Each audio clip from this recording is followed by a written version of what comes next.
Okay. Let me give you the link.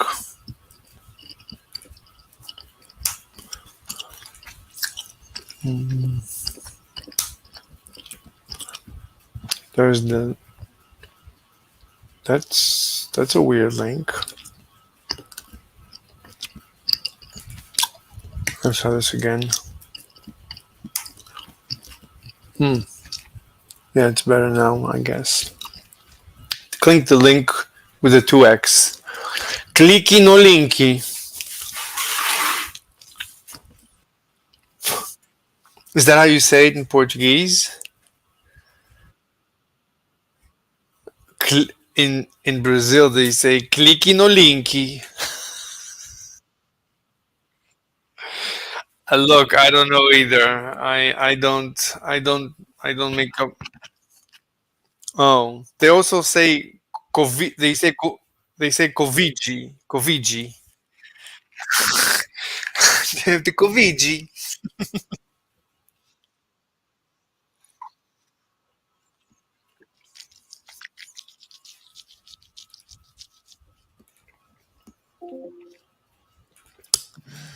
Okay, let's share any screen. Okay. So what do you Um. want to do today? You want to see that video that I sent you? Sure. If that's what you want to do, Yeah, it can be. yeah, no problem. I mean, I was watching this video. It looked pretty interesting from the Looking Glass from 10 years ago.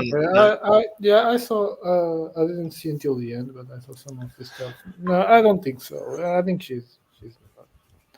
No, You that's think too many she's what? assumptions. There's too many assumptions. Like she's not really. She doesn't really know what she's talking about.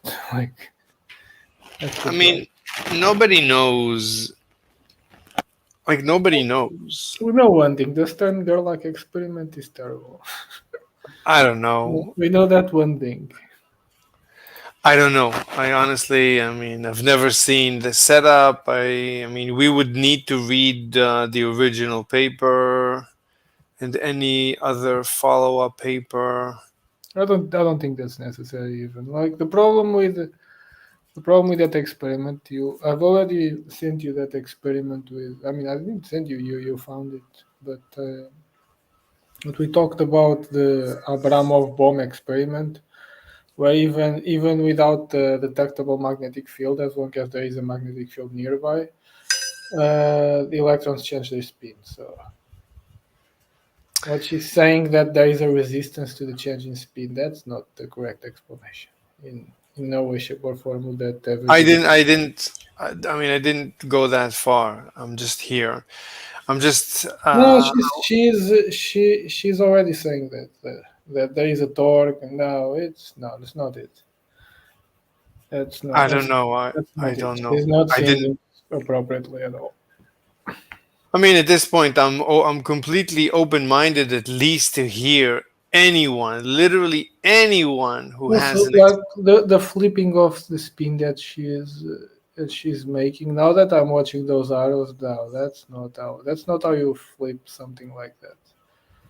You I flip it, didn't. or the most efficient way of flipping a spin like that is an S curve. You can S curve it very very efficiently. So S-curve. basically, S curve. Yeah, an S curve. It's a S-curve. curve, like, but it's not even really an S curve. You don't need it not need that much. S-curve. I don't Yeah, but know. it's like a 3DS. 3D 3DS. S, the letter. Yes. Yeah, I but I can didn't I can watch. draw it on whiteboard if you want. No, but I didn't watch this video of hers beyond this point, so I have no Yeah, but idea what you. it's already wrong. Like she's not Why going is that it? What do you mean direction. it's already wrong? What's And wrong? I I mean, can see she's not. I can see with those arrows she's not going in the right direction. wait, is this wrong? Uh, this is not wrong. Like I can see she's not going in the right direction. That's the thing. What do you? What do you mean? Because you have to find out the most efficient way to flip it to this spin in 3D, and she's not doing that. 1 second. I have a conversation here with Judas. Okay. Is he okay with you showing this? Yeah, Okay, I'm fine. streaming with. I mean, he can join if he wants.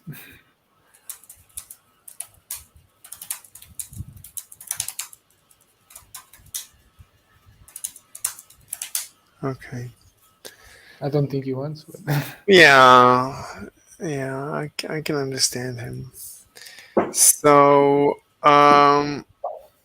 anyway, I was watching this video, the Euler. Well, I just started watching this, okay, we and I can was watch. what? I mean, this is Euler LaGrange. I was watching before then. I was watching somebody else's Euler Hello, LaGrange. friends. Welcome Yeah, back. so I was watching this guy solve Figuring out the what? curve. Figuring out the curve.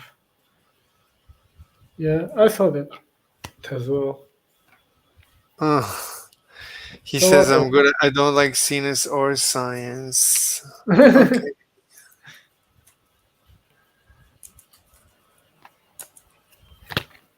Doesn't like science. Yeah, that doesn't make any sense. How can you not like science? Because he's into Jesus these days. I mean, the way he doesn't understand science. Yeah. Anyway, so I was watching this guy. He was solving the brachistochrone. At least I had one question at 638. He treated y as the independent variable, but then x cannot be a function. X cannot be a function of y in the brachiostrone. Well, wait, it's treating y as an independent variable. Yeah, he It's says making y is the x independent and as a x is the function of y. dependent. So I'm claiming that especially the correct solution, which is the bottom It, one. it's not clean, but it's not going to be a problem. Why not? It's just not a. I mean, it's not a clean argumentation, so to speak. But What do you the mean? result should be the same. If you're No, treating y, yeah, you shouldn't say that. It's not really applicable. Yeah. but if you're saying y is the independent variable and x is the function, then I mean No, then correct. you're violating the very definition of a function. A function is supposed to be a one-to-one map.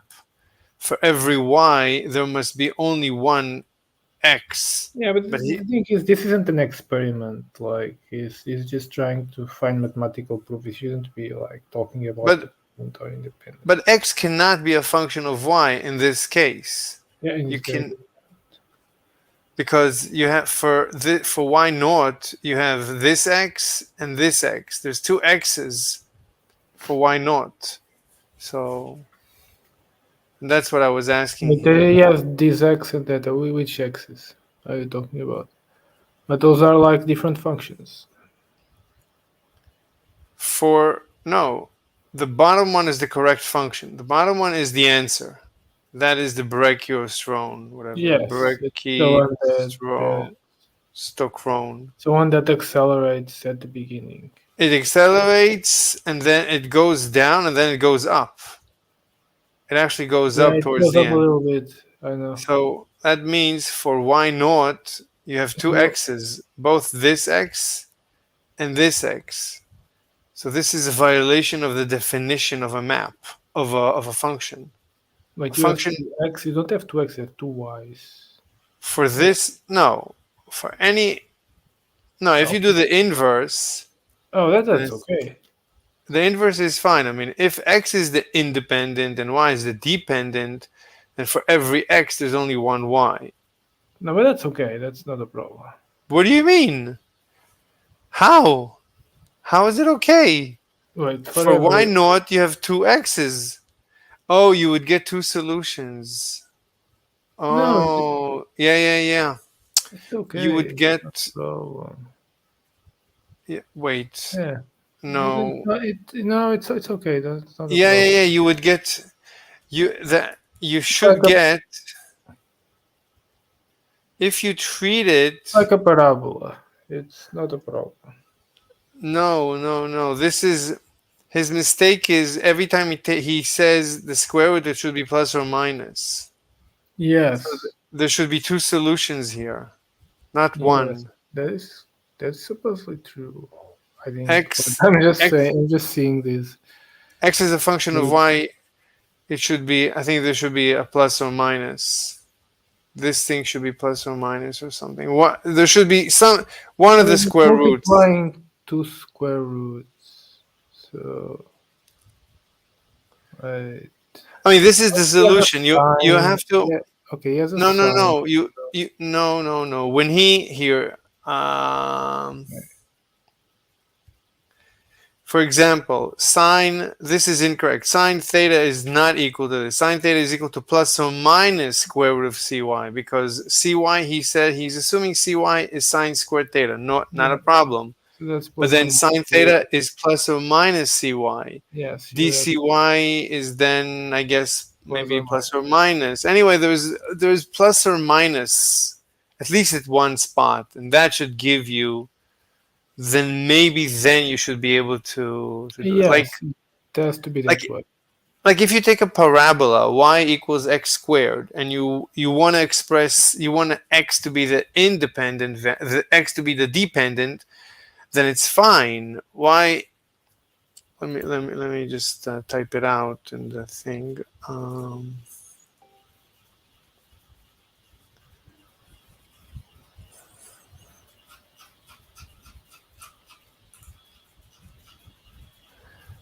So if you say y equals f of x, which is equal to x squared, and you wanna express it inversely, then you say that, right, you take the square root of each side. The square root of y is equal to x. That's only half of the solution. This is the complete solution. And then you actually, in case of x and y, right, this is the parabola. And if you invert it on the side, such that this is y and this is x, you want to have something like this. And that's the plus or minus. This is square root and this is negative square root. And that's fine. That's what he was missing. Mm. So let me correct him. Um,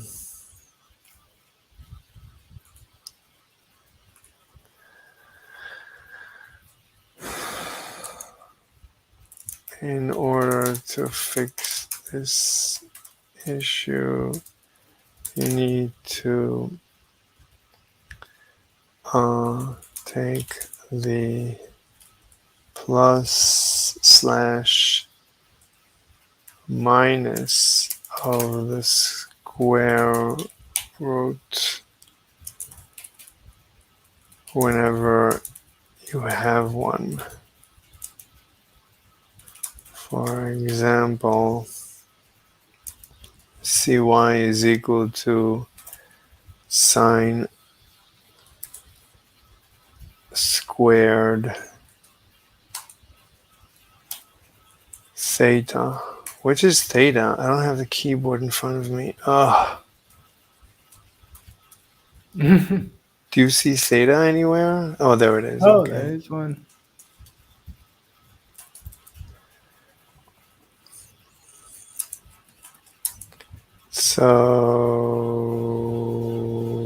So, square root. With SQY So plus or plus. But I think there is an actual plus or minus. that's okay. You will understand it. Plus or Plus minus slash minus. You can do that. minus square root of cy is equal to sine theta. Okay, fixed. Yeah, that's Let's fine. see. Who This is is 3 years this? ago, so I don't know if he will respond. Vegas run. Is this from today? Did I send this today? I don't know. No, I couldn't have. He says he's a psychopath. Oh, how do you know? Because it's there. Psychopathic. I have no fucking time for people like you. Yeah, he's a complete lunatic. I don't know where he's from. Okay, so that resolves that. Okay. Anyway, it's a good lecture. Very good lecture. Good stuff. Really good stuff. But he doesn't derive the Euler LaGrange. He uses the Euler LaGrange, but it's very good because what he says when he sets up the problem, it's a very good setup. Because he says, okay, in the brachiostrone, whatever, so we don't know which is the correct solution, but we want to solve for the fastest path. So we want to take s. S is the integral of dt, or the integral over dt. The integral anyway, but and we so that's s, and we want the minimal s of all the s's. We want the minimal s.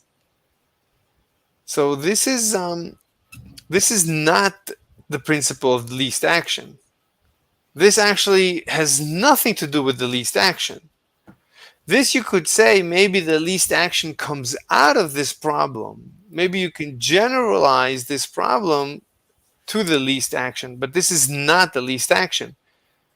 This is just a case where you want the path that is the fastest path. Mm. Do you understand what I'm saying? Okay. Yes, but I'm thinking. This So is this is not a Lagrangian. This is not sorry. This is a Lagrangian, but this is not the principle. This is not an example of the principle of least action. This is not an example because you're not going to tell me which path does nature pick. It picks the last one. No, it doesn't. The question is which path, if we put a rail of yeah, any shape, which rail will give us the fastest path? That's not the principle of least action. I don't think yeah, that's that's not the principle of least action at all. right. But It's everything. like where is this going to? Like in nature, where do you see this? Like I don't know. I mean, I was going to listen to more examples and do more derivations of the principle of least action. That I went through, which is let me find. Maybe I can find the one that gave the best. Oh my! Everything is playing simultaneously. but this path corresponds to the least action. No, I mean no. There's no least action. There's no assumption about a least action here. Uh, No, this doesn't seem like it just seems like This is just the Euler. This is just the Euler Lagrange equation. It's a separate topic. You could say that the principle of least action, you need the Euler Lagrange equation because you're trying to minimize, right? Because you're trying to minimize the path in the principle of least action, you're also trying, it's very similar because in the principle of least action, you're trying to minimize the path. I don't think you're trying to minimize it over dt, though. You're not trying to say that it's the fastest. That's not always true. In this case, we're looking for the fastest path. But in general, in the principle of least action, we're not looking for the fastest. We're looking for the minimal Lagrange. We're trying to minimize the Lagrangian. By the okay, way, but those things that he has there, like the kinetic plus potential energy being constant, is he making these, are these constraints on the problem? I don't. Let me see. I don't remember that he used it. Oh, he's using it. Yeah, he plugged it in. Yeah, he solved Oh, the V because he wants V and ds dt. I mean, he just took dt because he just had dt, and he wanted, instead of dt, he wanted to write, in this case he just wanted ds over v. But v, he wanted it as a function of y. So he used the total energy as a constant. So he okay. came So up. this is the least action actually. So this is the, No, this is yeah, not the the total energy being a constant is the least action. no, Yeah. no. Least action is the Lagrangian. The Lagrangian, I think, is t minus v.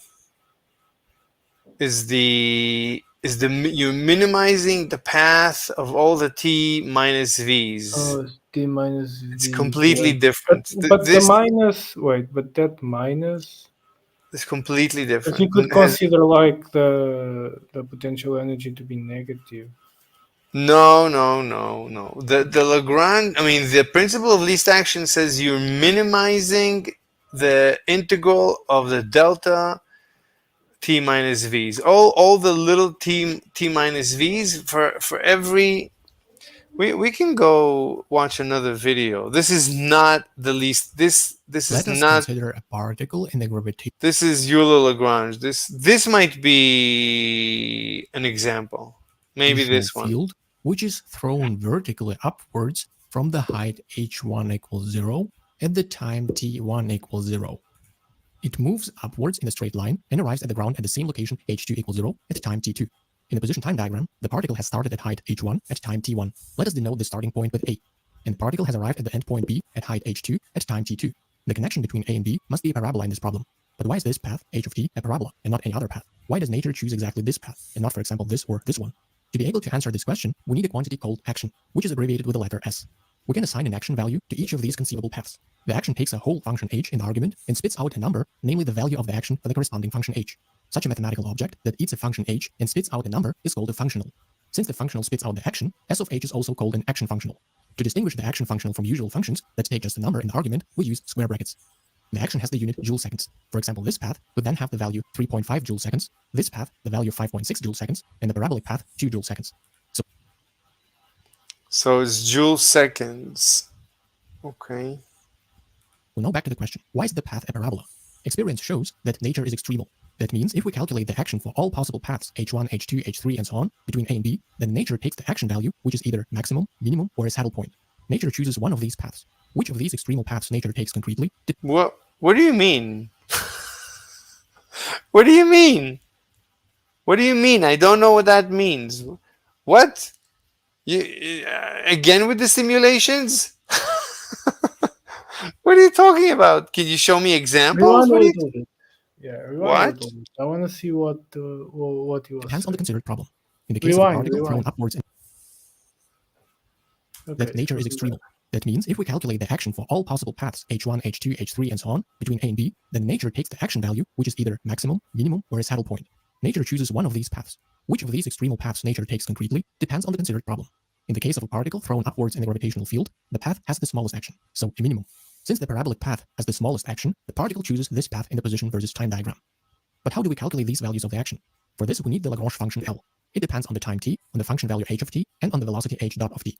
The Lagrange function has the unit of energy, that is joules. If we integrate the Lagrange, This is pulled out of thin air. This is he didn't develop this. He just told us. He asserted it. function over the time t between t1 and t2, we get a quantity that has the unit joule seconds. This is exactly the action we need. Thus, we can calculate concretely the value of the action for each possible path h if we specify the Lagrange function. Mostly you use the letter q instead of h and q dot instead of h dot, and call q as generalized coordinate and the derivative q dot as generalized velocity. What does that even mean, generalized coordinate? What is meant by generalized, you will learn in another video. For us, it is only Okay. important to know that q can be, for example, a height above the ground, or an angle, or any other quantity which can depend on the time t. Of course, it is totally cumbersome to calculate the integral for all possible paths to take the path that results in the smallest value of the integral. To avoid such a huge task, the so-called Euler LaGrange equation comes into play. It can be derived from the Right. So it's possible to derive the Euler LaGrange, and let's see how he says. definition of the action and the principle that nature is extremal. In the video description, you will find the link to the derivation. In this video, we just want to know how to determine the unknown path q of t using the Euler LaGrange equation. First, So the Euler LaGrange basically says that it's an extremal. This is one of the extremal points. This says Yeah, this is the one that the difference. Okay, so no, I don't know. I don't think so. I think this is just an extremal. This is either a minimal or a maximal or a stationary point. let's take a close look at how the Euler LaGrange equation is composed. It contains the partial derivative of the Lagrange function with respect to the generalized velocity q dot. This derivative of L with respect to q dot is also called the generalized momentum and is abbreviated with p. The generalized momentum is then differentiated with respect to t. The other term is the generalized momentum. Jesus, because it's related. It's the Lagrange over the velocity, right?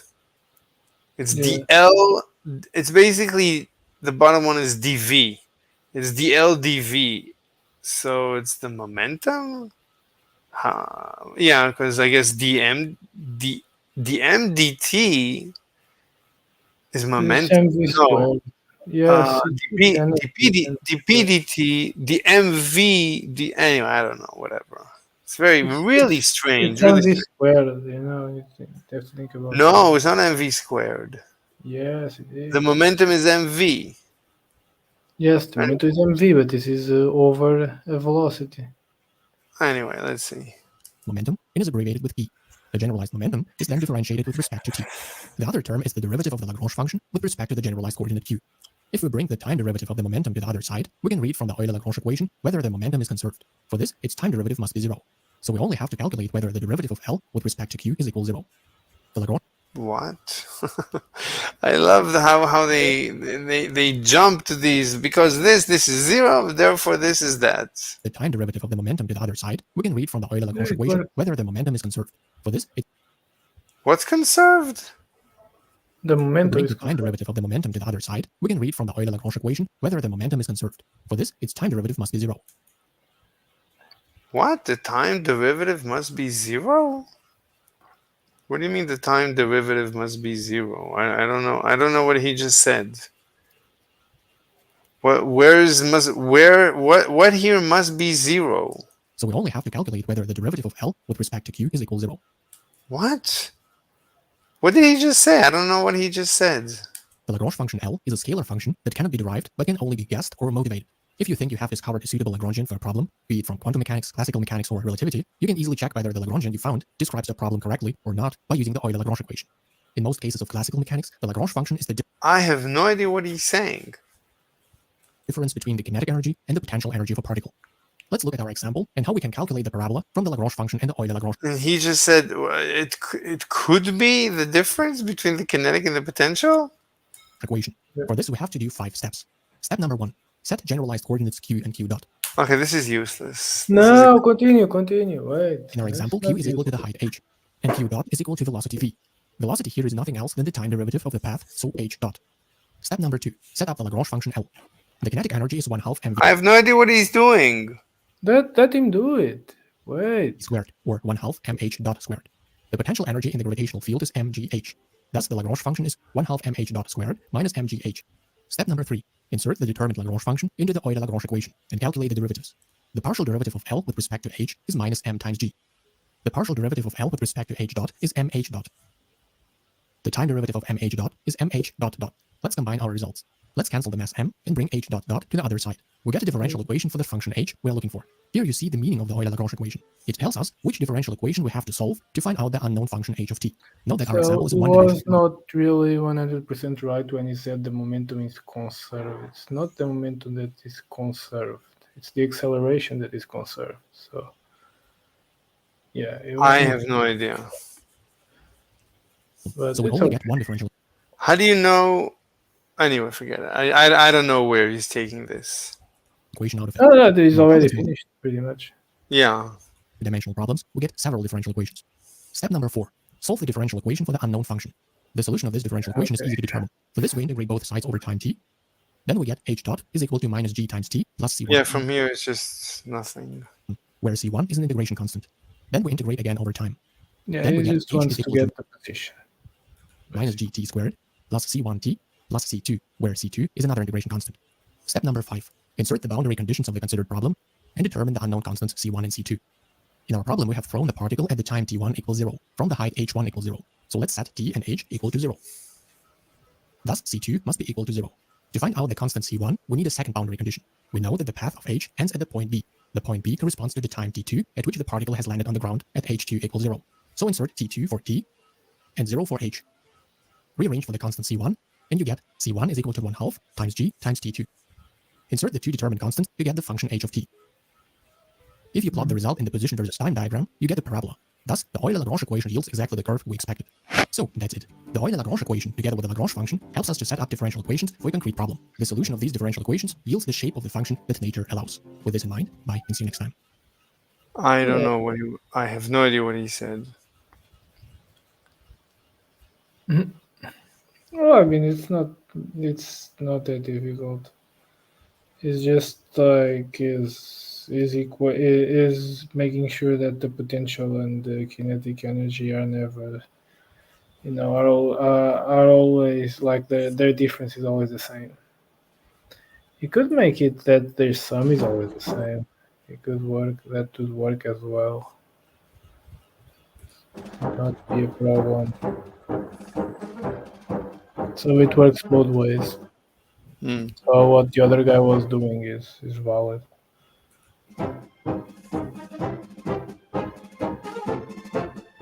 What are you watching? What are we watching now? This is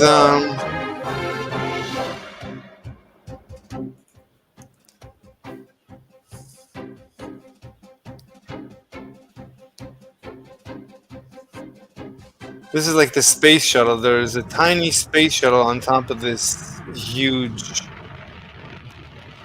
bell-shaped rocket. Okay.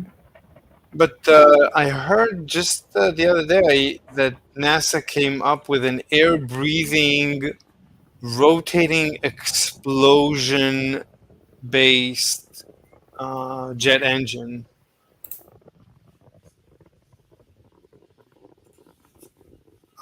You said air breathing.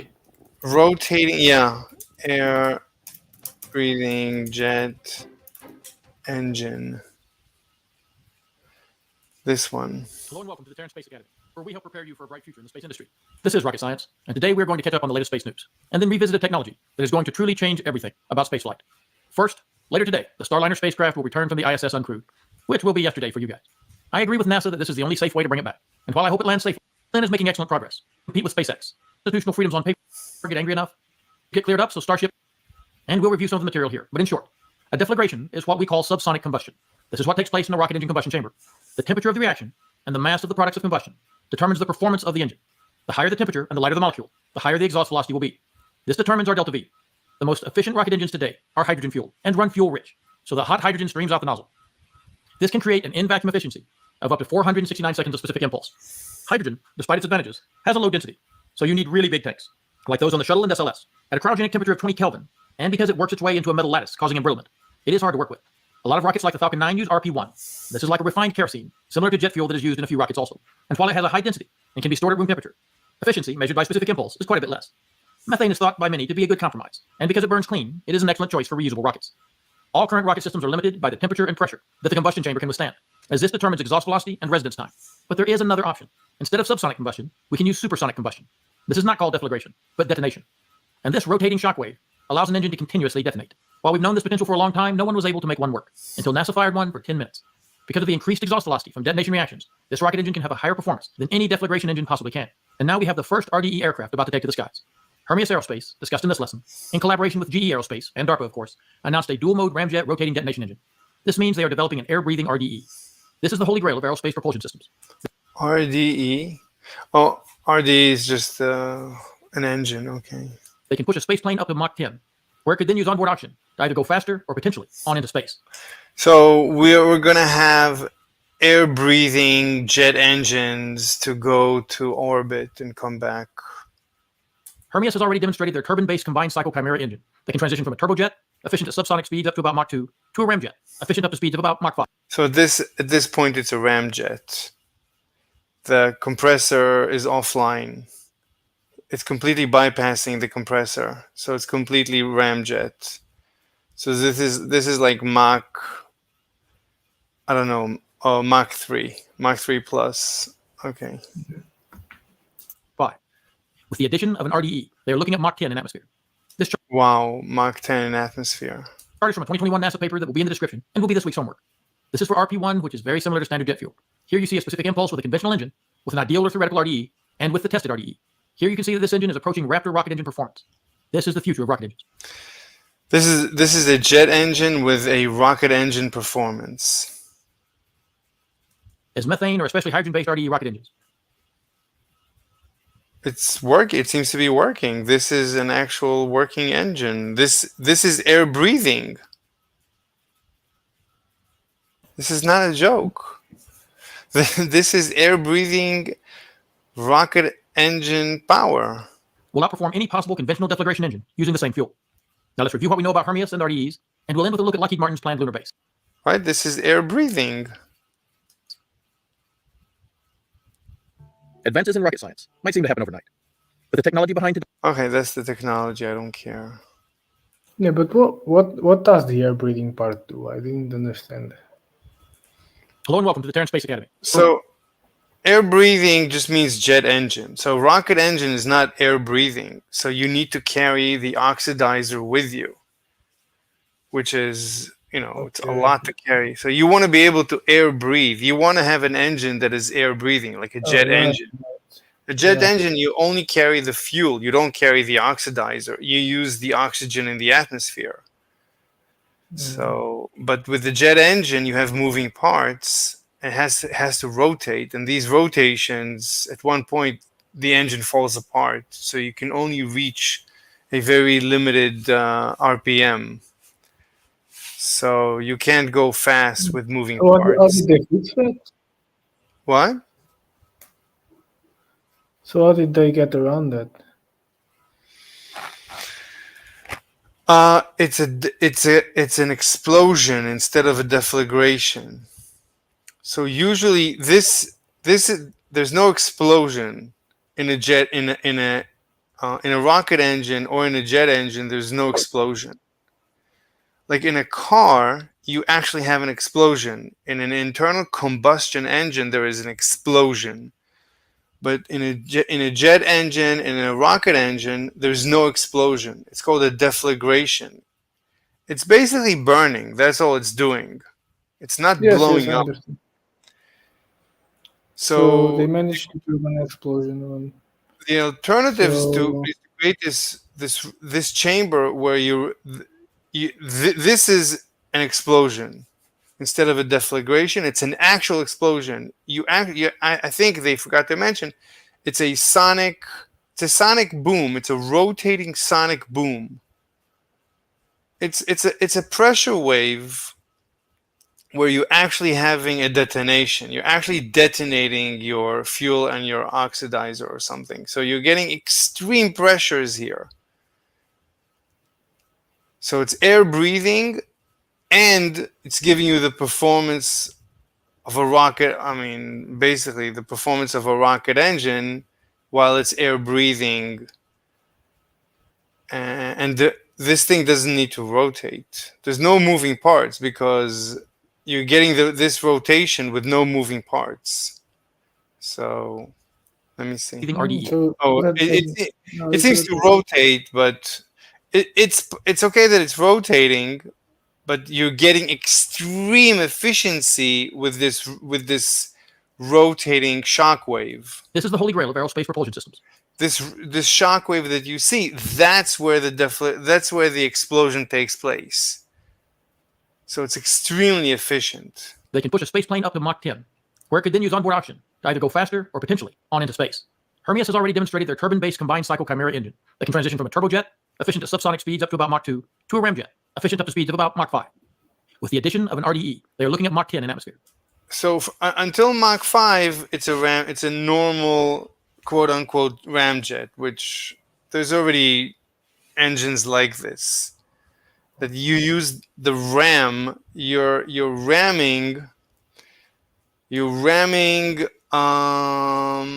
I don't know where exactly the ram is. Maybe the ram is here. Meaning you're using the very speed of the air in this constraint to create the pressure. So it's called a ramjet because the pressure is created by the ramming of air. There's no moving parts.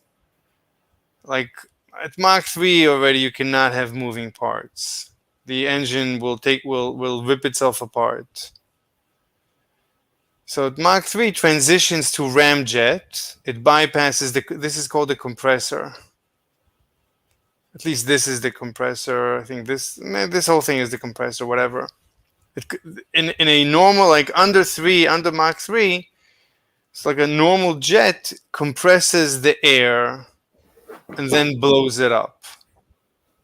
But at Mach 3, you can no longer do this. No engines, no jet engines can run at Mach 3. Break apart. Yeah, it's too fast, too many cycles per second. So, but at this point, you can transition to a ramjet. That's what they say. So they switch to a ramjet, and then that's like Mach 3, maybe up to Mach 5 or something. But then they use this chamber for the rotating detonation. This is a rotating detonation rocket. Well, he says rocket engine, but it's an air breathing. So it also starts rotating at those speeds with no moving parts. There's no moving parts here. So all that is exploding. So it creates like a. So it. I don't know. I don't know how. I don't know that they're causing a shockwave to rotate. I don't know how. And also, no, it's normal at if the pressure is high enough, it will rotate because it just becomes more efficient to rotate. That's also like that's a principle that is sometimes used in other like in aviation, for example. Sometimes I think there is like a mechanism to make the planes more efficient, the fuel to burn better, and they just use air entering the plane to create like a vortex, and that ends up like sucking the air or sucking water. I don't know. I'm not remembering how that works, but but at some point at a certain pressure, the air just starts rotating on its own. Basically, it just becomes like the more efficient way of nature working. Could probably calculate the Lagrangian of that. Probably calculate that with the Lagrangian. But you can kind of see it intuitively because if you compress it too much and it must flow, it's just better if it lengthens the path, and the way to lengthen the path is to rotate around. What's this? Entire progression of the combustion event.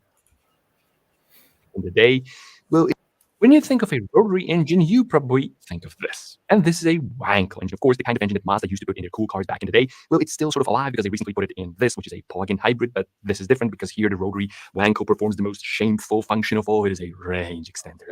Now, what's important about rotary is that it got two things. It nailed. It was a success in terms of two things, and that is power-to-weight ratio and engine smoothness. But it was a failure in terms of pretty much everything else. Low RPM torque, emissions, fuel economy, longevity. It really didn't. I don't know if this is a good example. Let me see if somebody else explains it better. What do you call this engine? Let me see how he explains. Well, but it was and still is and will always be a very fun and very exciting engine. So we're not just going to call it a failure. We're going to call it a beautiful failure to hopefully appease the segment of the rotary fan population, this segment, which likes to post novel-length comments below my videos to convince me that a rotary is better in every way. Please spare me at least for this time. Now, Because of these failures, the rotary engine failed to upset, let alone replace, the traditional piston engine, but it got So this thing replaces the old piston engine. It's not doesn't replace. It's a different concept. It's a rotary engine instead of a piston engine. something right. It got one part, the rotary Wankel engine got one part very right. And now it's not the Wankel part, it's the rotary part. Traditional piston engines dominate because they have a round Okay, this is a good example. This is a good explanation. Yeah, it's a piston engine. piston. So this is the ancient, good old piston engine that still dominates the market. In a round cylinder. This is their main inherent benefit and the reason why they're everywhere. A round piston in a round cylinder creates a very good, very consistent, and very long-lasting sealing of the combustion events inside the engine. And it is also at the same time very cheap and very easy to manufacture. And it is also easily scalable because you can both increase the size of the piston in the cylinder or just make more pistons in cylinders to create more power. But a reciprocating piston in a cylinder is also the reason why we constantly have to convert reciprocation into rotation. And for lack of a better word, that is simply stupid because the conversion of reciprocation into rotation creates massive vibrations and imbalances. The conversion of reciprocation into rotation It's the same problem as with fast, jet engines. The moving parts at the end destroy themselves. Yeah, of course. the reason why I had to explain secondary engine balance 700 billion times in my videos. The conversion of reciprocation into rotation limits maximum RPM, and it is the reason why traditional engines need a connecting rod and a crankshaft, two large, heavy items that never see combustion, but at the same time massively increase the size and the weight of the engine and the number of moving parts. A rotary engine is inherently better in this way because it is based around rotation, and we need the output from the engine to be rotation because the So a rotary engine replaces the piston. transmission rotates and the wheels rotate. We need rotation. And if the engine already rotates itself, then we don't have to convert anything. We connect it to everything else. And by doing this, we eliminate a lot of problems, a lot of size, a lot of weight, and a lot of moving parts. This is why, according to both physics and common sense, the ultimate internal combustion engine should be a rotary engine, but it should not be a Wankel. It should be this. So this is called a Wankel engine. And this is a rotary vane. This is genius. This is genius that only now in the year 2024 somebody thought of this. This should have been thought of at least 100 years ago. It's so simple. First, allow me to explain how it works, and then I will explain how it beats both the piston and the Wankel engine at everything. As you can see, we essentially have a circle rotating. I expect all engines to switch to this very soon. So we're gonna have such efficient engines and quiet engines. It's gonna be unbelievable. Inside an ellipse, and we have 4 vanes extending in and out of the housing.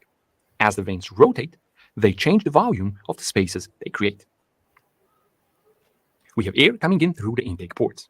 As the vane rotates, it pushes the air into an ever smaller space, which of course compresses the air. When the air is fully compressed, we add the fuel. And then we use a spark to ignite the air and fuel mixture. As the combusting mixture expands, it pushes on the vane, which rotates the internal circular rotor assembly, creating rotational torque output. As the vane rotates further, it pushes the exhaust gas out through the exhaust port. As you can see, we have 4 combustion events for one full. This is so clean. Yeah, This is the cleanest engine. This is going to be so clean. There's going to be absolutely but how fast no. does it go? Oh, I don't see any limit. This thing can go gangbusters. Full 360-degree rotation of the circular rotor. In a Wankel engine, we have 1 combustion event for 1 full rotation of the eccentric shaft. In a traditional 4-stroke piston engine, we need So we're getting 4 strokes for every 1 rotation. In Wankel, you're getting 1 stroke for 1 rotation. 2 full rotations or 720 degrees. Oh my God! In a normal engine, you need 720 degrees for one explosion. Crankshaft rotation for just 1 combustion event. This means that a rotary vane engine significantly outpowers both the Wankel and the traditional piston engine. But high power is just one of the features. It's just one item. This is so genius. Oh my God. I'm wondering, has anyone patented this? Long list of Probably. benefits. There is zero reciprocation in the vane engine, which means that we don't need a connecting rod or a crankshaft. We don't even need a cylinder head. So compared to a traditional piston engine, we have an engine that is more power dense while at the same time being. It's more power dense, so you're getting much more power for much less weight. So you're getting incredible. This is going to be so efficient. We're going to have tiny engines giving us the same power as huge engines. more compact, more lightweight, with less When moving was this parts. And video? What? When was this video released? This is probably like 10 days old. This is 11 Oh, days. so this Yeah, is yeah. It old. just it just came up on my timeline. Oh, so this is very recent. Yeah. with zero vibrations. But the Vane engine is With zero vibration. And it's This not could go. zero. What? It's not going to be zero. No, of course not. But it's gonna be so efficient. This is gonna be nuts. even simpler and even smoother than a Wankel, which And oh my god, this is so genius. is known for its simplicity and smoothness. And that's because the Wankel, if we observe the motion of the rotor, we can see that this is not pure rotation. It's a complex motion with elements other than rotation in it, which means that the rotor creates some vibrations when the engine is operating. It is still a lot less than a reciprocating piston, but it is there. On top of this, the Wankel engine needs a eccentric shaft, and the rotor needs to be geared to this eccentric shaft for the engine to operate, and gearing introduces parasitic losses. Compared to this, the Vane engine is, as we said, pure rotation. There is nothing other than pure rotation, which means that we don't need an eccentric shaft, we don't need any gearing, we don't need these parasitic losses. In fact, the rotor of the engine can be the output of the engine. We can connect the transmission or a wheel or whatever we want to the rotor itself, which means perfect smoothness, zero vibrations, and even less moving parts, even less weight and less complexity than a Wankel. In fact, the Vane engine is, in this regard, kind of like an electric motor. It just rotates. But we're still just getting started with the benefits, because the Vane engine isn't just a perfectly smooth powerhouse, it is also a torque monster. And it is far better suited to creating massive low RPM torque compared to a Wankel or even a traditional piston engine. In fact, in this regard too, it's very similar to an electric motor, but unlike an electric motor, it doesn't need a ton of batteries to get you from A to B. If we observe the traditional piston, we will see that the stroke of the crankshaft is our lever arm. The greater the stroke, the greater the torque. The problem with the traditional design is that our lever arm is not constant. As you can see, during the combustion cycle, there is only one instance when we have 90 degrees between the conrod and the crankshaft. There's only one instance when we have a maximum lever arm. Before and after this point, as you can see, our lever arm starts disappearing, which means that our torque output decreases. To top it all off, we don't even have an optimal lever arm in the first place, because the force isn't located directly above the end of the lever arm. Instead, it acts through a connecting rod, which is angled, which creates force irregularities and losses. All of this is the reason why torque output during the combustion cycle of a traditional piston engine lasts very briefly. It has a very short peak, with a rapid rise and a rapid fall. The Wankel is no better. As you can see here too, we have a suboptimal lever arm geometry leading to suboptimal torque output. But in a Vane engine, none of this is the case, because the Vane engine has two things that the piston and the Wankel can only dream about: a very long and constant lever arm, and a combustion force acting at the end of that lever arm for maximum torque. This means that even a very small compact Vane engine is going to have a massive torque output, because we're going to have a big distance between the end of the lever arm where the combustion force acts and the center of the rotor where the torque output is. To top it all off, the lever arm never changes its position in relation to the combustion force throughout the entire progression of the combustion event, which means that we get a very broad, fat, tall torque spike that lasts pretty much as long as the combustion stroke of the engine. And this gives us absolutely incredible torque even at the lowest of RPM. And remember, we don't even have to wait another 450 degrees of engine rotation to get another big fat torque spike, because in the Vane engine, the end of one combustion event is the beginning of another. We need a 4-cylinder piston engine to achieve the same thing that a single Vane rotor does. And that is not all. Still, that is not everything, not all the benefits, because the Vane engine isn't just outpowering and out-torquing the piston engine. It is even more efficient than them. So let us again observe and shame the piston and the Wankel to better understand the difference in efficiency. When combustion starts, the surface area of the crown of the piston is what receives the force of combustion. The cylinder head and cylinder walls also receive the force of combustion, but here it's lost in the form of heat. It is only the piston crown surface area that can turn the force of combustion into useful work. And as we know, the surface area of the piston crown, of course, remains constant throughout the combustion event and the life of the engine. The same goes for the rotor of a Wankel. The combustion cavity and the surface area of the rotor sides always remain constant. This is one of the reasons why exhaust gas remains highly pressurized at the end of the combustion stroke. There's still a lot of energy left and lost because there was not enough time and space for all of the combustion energy to be harnessed. This is why the Atkinson cycle exists. In the Atkinson cycle, the combustion or expansion stroke is longer than the compression stroke. The longer the combustion stroke, the more time we have to harness all of the energy of combustion. In an ideal Atkinson cycle, the exhaust gas is at atmospheric pressure when the combustion stroke finishes. It's at atmospheric pressure because we harnessed all the energy from the combustion. Now, what the Vane engine does is that it does not increase the time to harness combustion, but it most certainly increases the space. As the combustion event progresses, the vane extends further outward, which means that we are increasing the surface area onto which combustion acts. Imagine the bore of the cylinder and the piston diameter increasing as combustion pressure builds. As we increase the surface area, we are able to harness more of the energy of combustion because we give the combustion more space onto which it can transfer its energy. This means that theoretically, in a vane engine, the exhaust gas can be near atmospheric pressure by the time the combustion event finishes, which means that we have greatly improved efficiency. So let's sum it up. The rotary vane engine is vibration-free. It's like an electric motor in that regard. It has a better power-to-weight ratio than other combustion engines. It makes more torque than other combustion engines. It is more efficient than other mainstream popular combustion engines. And to top it all off, it has less moving parts, which means that it has the potential to be cheaper and easier to manufacture and cheaper and easier to service and rebuild. So it's better at everything that matters, which means that now it's time to address the elephant in the room. If it's better, where is it? Or as comment section pundits like to say, if it was better, we would already be using it. Well, I'm sure that at some point in history, somebody took a piston engine and showed it to a person on a horse, and the person replied from their high horse saying, if it were better, we would already be using it. Things tend to not exist and not be used before they start existing and get used. That being said, the rotary vanes are everywhere around us, but not as engines, as pumps. If you ever opened an impact gun, So you want to tell me no one is using this in cars? you This found was a rotary already vane pump in invented? it. They're in espresso machines. They're in oil pumps of cars. They're in all sorts of pumps. You're using one whenever you go to a gas station to fill up any kind of gas vehicle or diesel vehicle for that matter. Wait, really? They're everywhere as pumps because when they're working as pumps, each of the vane-created compartments is moving the same fluid. But when they're an engine, each of the vane-created compartments is doing a different thing. So we need to seal them pretty much When was this invented? perfectly against each other. And as we know from Wankel engines, sealing rotary things is not that simple, but the rotary engine has solved the sealing to a great extent. Not perfectly, but that's not the problem of the vane engine. We have another problem to think about.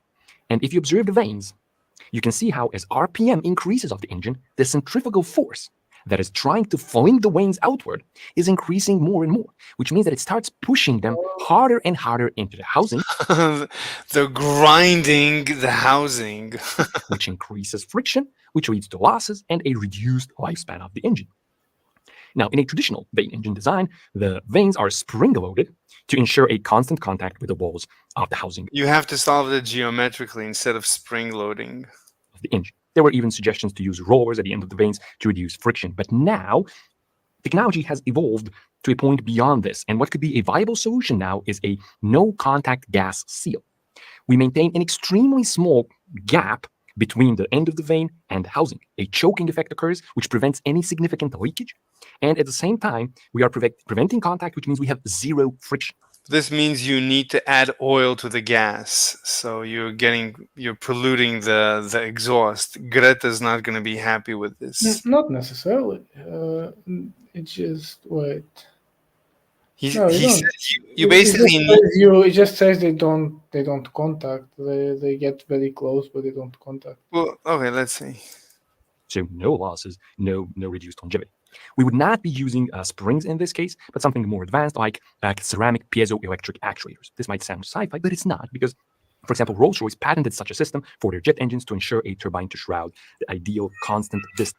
So he's saying that it's going to seal itself. It's going to move to within 80 microns with a piezoelectric. Yeah, but I don't know how these piezoelectric things work. Piezoelectric just means you use a crystal, you electrically stimulate a crystal. Like there's crystals that you electrically stimulate them to change shape. No, so they act as like controllers? I guess, yeah. Something like that. At least, I mean, I don't know. I don't they know. act as controllers. That's what the picture says. Okay, let me turn it off 1 second. Okay, cool. Gap between turbine to shroud without any contact ever. The deal with the rotary vane engine is that, yes, it has a sort of Achilles heel. It has its challenges that need to be overcome, but there has not been a significant attempt to create this engine since the 90s. There has been an attempt by a well-published PhD professor called Roy Hartfield, but he designed a 24... Okay, I don't care. I thought this is this is the latest and greatest, and we should be expecting it to come online. Are you going to work tomorrow? Yeah, I have to work tomorrow. We could stop here. Okay. Can you become available tomorrow? Maybe. I don't At least, know. I think I still need to go to the dentist tomorrow. I have to confirm. really, what do you have? What's the issue? I have I don't know how to say in English. A root canal? Everything. Yes. Everything? Yes. Oh, Yes. okay. I'm I sorry to forgot hear about that. No, All that's right, fine. man. Okay, so I'll talk to you. So yeah. See you, bye. All right, let's stop here and maybe I'll come back later. You know what? Let me stay a little bit longer. Let me see what else we can cover. So let's get back to her video from before. By delta t just makes it smaller, and then we add our old angular momentum. Using vector addition, the result is this vector. You can see how the angular momentum has started to turn around this circle. But if you think about it, the magnetic field is still trying to twist it, but now in that direction. So Okay, so let me think about that. So why is she saying that the magnetic field is twisting it in this direction?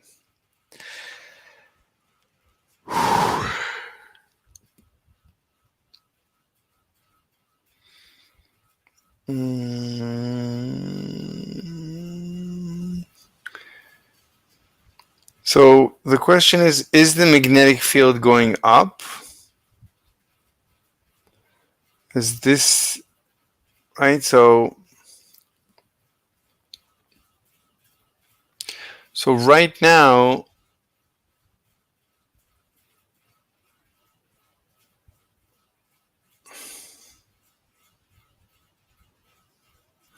wait a minute. Why is there torque? Why is there torque? Where is the torque coming from? Where's the torque coming from? Wait a minute. The electron is moving. Okay, so here is the electron is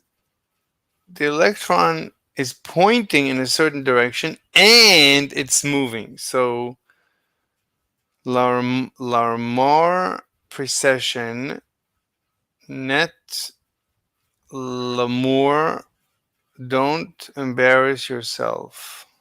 Not l'amour. Larmor. Okay, not l'amour. I have to keep reminding me. Why, does she speak French? Okay, so let me try and understand her diagrams.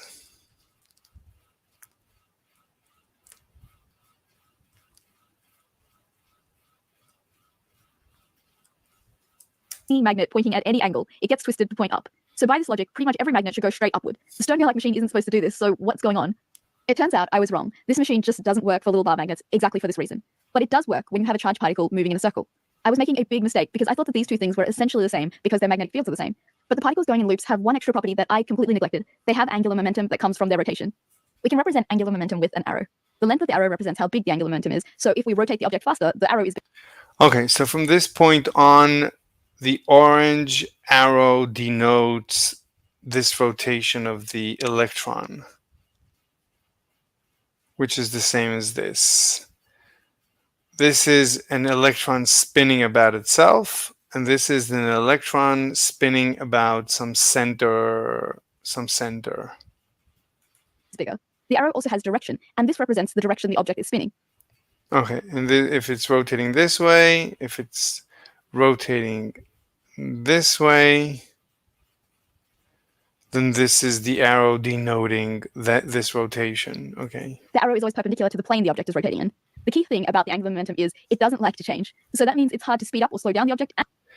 Angular momentum, like all momentum, doesn't like to change. That's the very definition of momentum. It's angular inertia. Angular momentum is angular inertia. It's the same thing. And it's hard to tilt it because either of those things are going to change the arrow. Going back to our situation, if we have a rotating object and we put it in a magnetic field, just like the bar magnet. Okay, so we have this rotating thing. Okay, this is fine. Same magnetic field. Same magnetic field. So we have this bar magnet. The magnetic field will try and twist it. But if it did get twisted, So this guy doesn't oppose, but this guy has inertia. its angular momentum would change, and so unlike the bar magnet, it's going to resist that twisting, and that has a pretty unexpected consequence. Instead of twisting this way, its angular momentum traces out a circle. This is called Larmor precession. This is precession. So the force is up, the torque is up.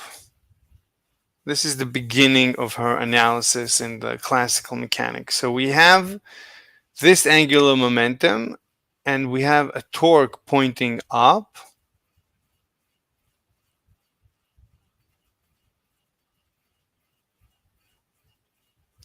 No, the torque is not pointing up. The magnetic field is pointing up.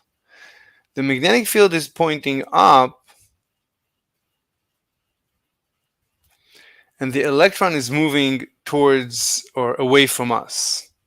So as it's moving away from us, now let's think about the torque. So our trigger finger points at the direction of motion. Direction of motion is into the screen. Our thumb points up with the magnetic force, and therefore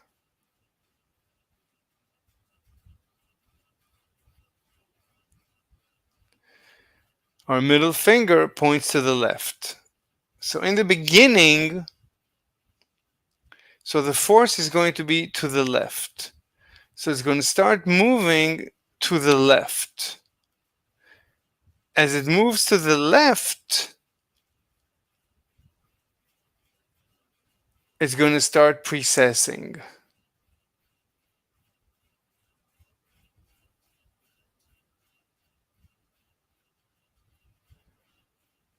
But in order to precess, it actually has to move.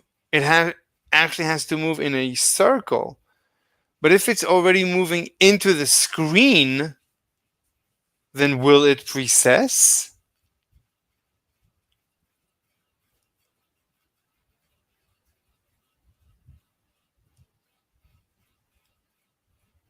If we actually took a rotating, we took this bar, this magnetic bar, and we spun it like so in the direction of the orange vector. So now it's spinning in the direction, so its north is here and its south is here. Let me make sure the audio is okay.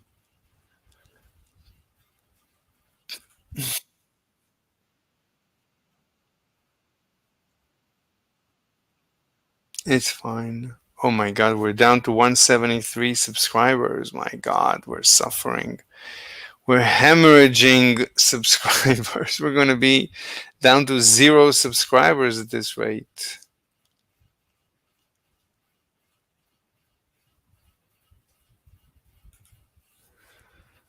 Okay. The question is, as the electron is moving into the screen,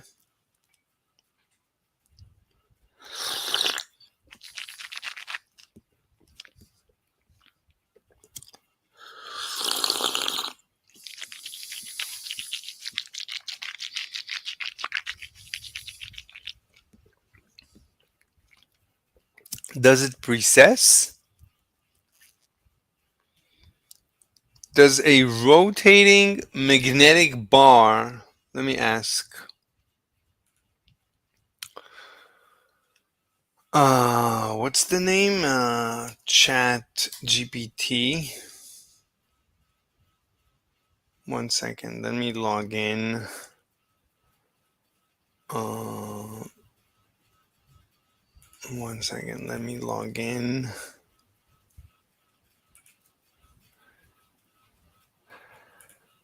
Oh my God, I'm tired. Maybe I should go to sleep.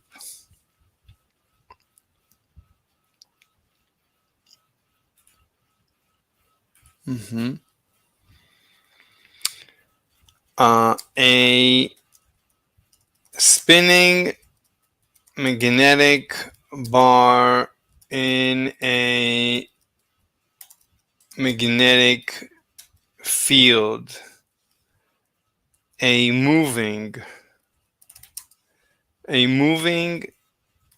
while, okay, so I have a moving while spinning magnetic bar in a magnetic field. So let's start with, I have a magnetic field. I have a magnetic field. Let me just, I would like to reproduce the Stern-Gerlach experiment. However, instead of using silver atoms, I would like to use magnetic bars.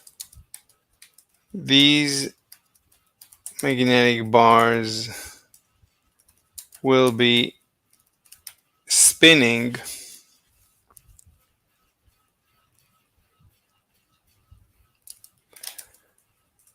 their spin will be so that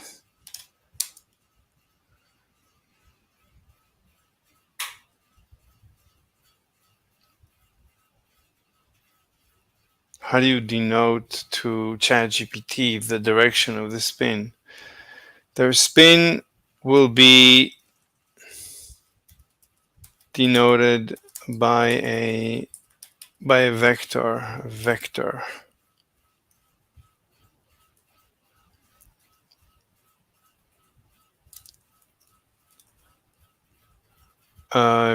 I or vector omega? Yeah, I think vector I. By a vector.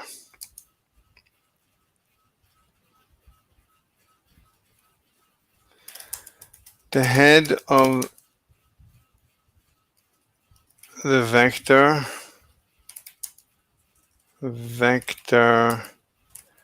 will be the North Pole. Okay, so they're spinning. They will be spinning in random directions. They're going to be spinning in random directions.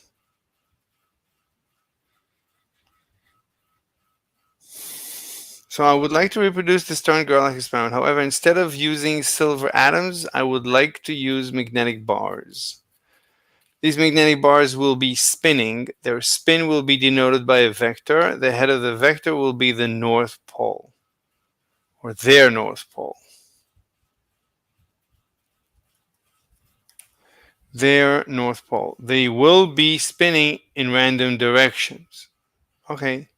360 by 360, any old direction. Okay. So my question is, will they precess?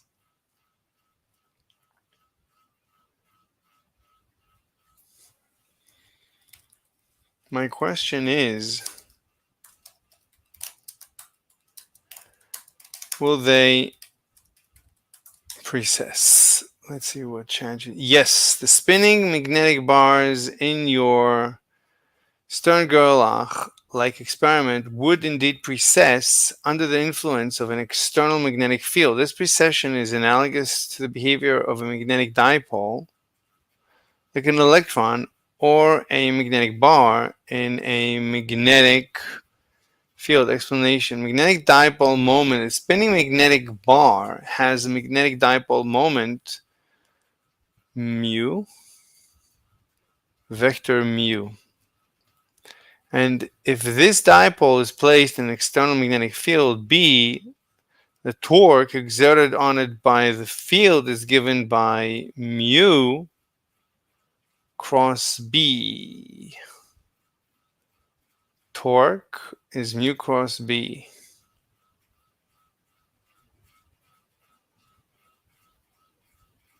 This doesn't make any sense. So I have a a bar magnet that is spinning. Because of the spinning, it's going to experience a torque. This torque causes the dipole moment to precess around the direction of the magnetic field in a process similar to the way gyroscope or top precesses in gravitational field. More precession. The frequency. This has nothing to do with the motion of the bar. The frequency of this precession, called the Larmor frequency, is proportional to the strength of the external magnetic field and the gyromagnetic ratio if you're treating it like a classical dipole.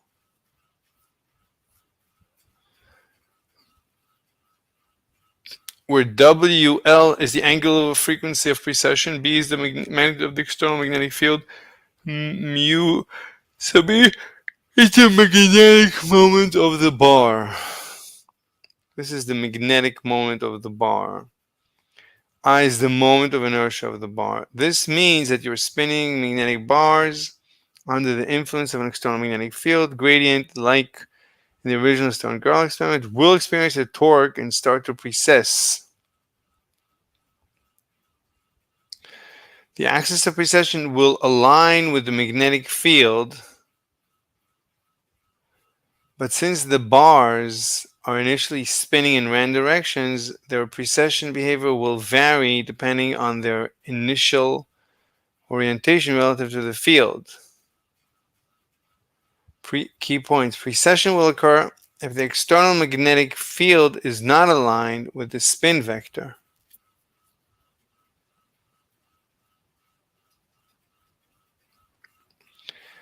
The precession rate, more frequency, depends on the magnetic field strength and its magnetic properties. In the Stern-Gerlach setup, where the field is non-uniform,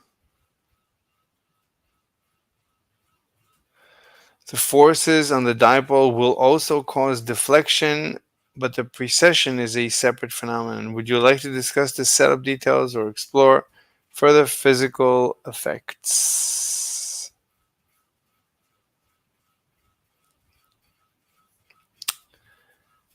Okay.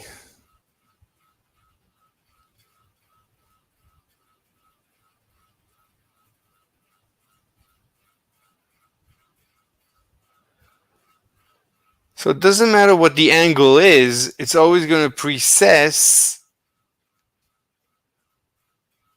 relative to the magnetic field. It's always going to make these circles. It's going to make big circles, big precession circles, or tiny precession circles, depending on the angle.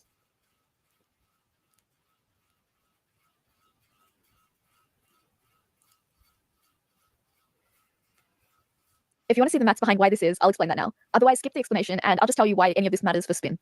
For this explanation, we need our classical mechanics. I'll do my best to explain this, but it took me ages to understand this properly, so don't panic if it's confusing. We need to introduce one more technical word, torque. A torque is something that twists an object. In our case here, it's from the magnetic field. Just like angular momentum though, torque is a vector, and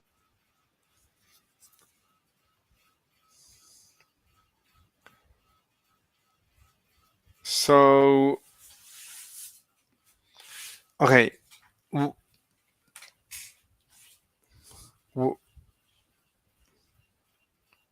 Why are you saying that there's this torque? and its direction is perpendicular to the direction of twisting.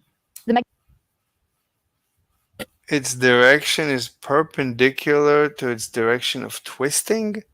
I mean, first of all, I don't know what view this is. Is this a top view, bottom view? What view? Because in this example, your arrow was pointing up to the left.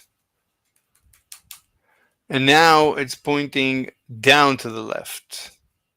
So why did you change that? So it's going to precess this way. Okay.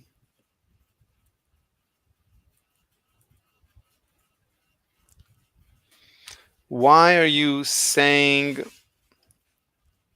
I'm not sure. Out of the page. I'm not sure what you... I'm not sure what you mean. I'm trying to understand I mean, where is the magnetic field? You're not telling me where the magnetic field from the is. magnetic field. Just like we need to introduce one more technical word, torque. A torque is something that twists an object. In our case here, it's from the magnetic field. Just like angular momentum. So I'm not sure. Because of the magnetic field, what is the magnetic field trying to do?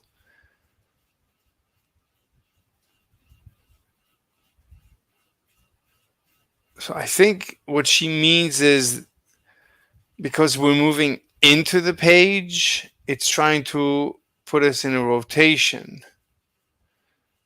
Trigger finger points at the page, at the screen. Magnetic field points up, thumb points up. Therefore, middle finger points to the left, which means it's going to move to the left.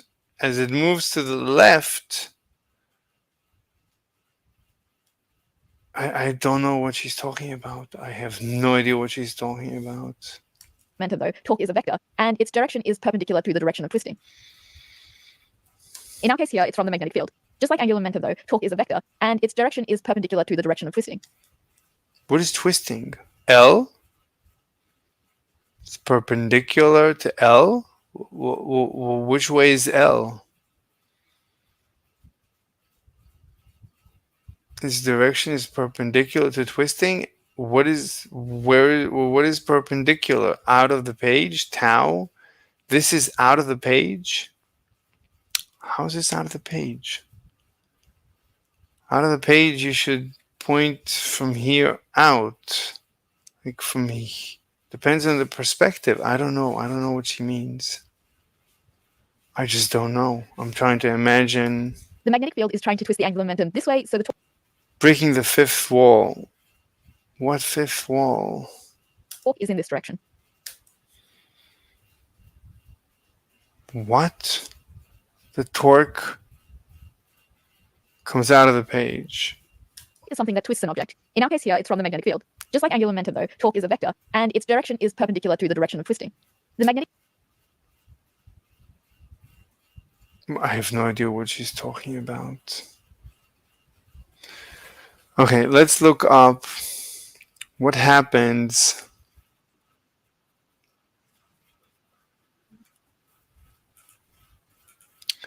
let me look.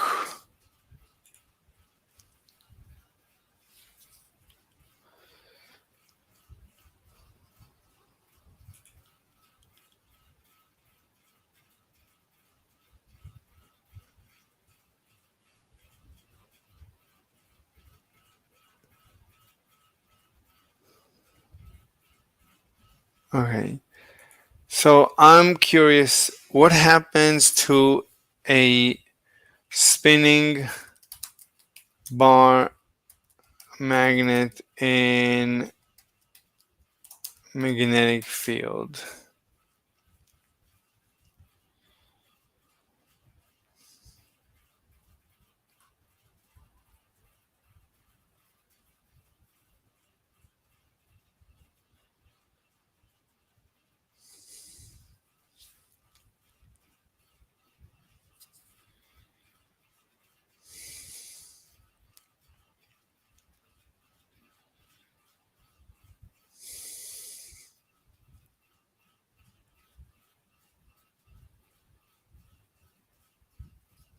How Earth creates its magnetic field.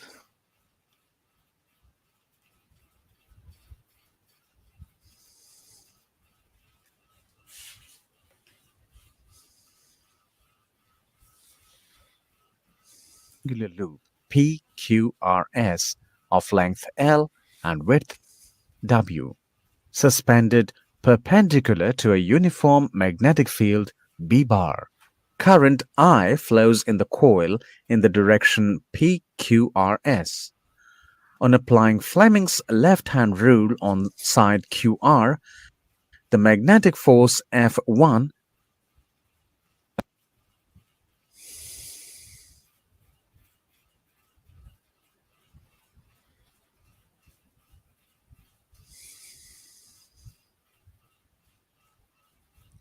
Suppose we have a magnetic field directed into the screen, maybe due to some giant magnets.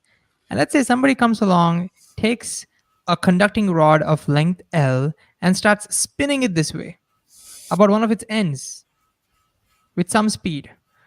Our goal is to figure out what is the induced EMF, or what is the potential difference induced between the ends of this rod due to the spinning motion.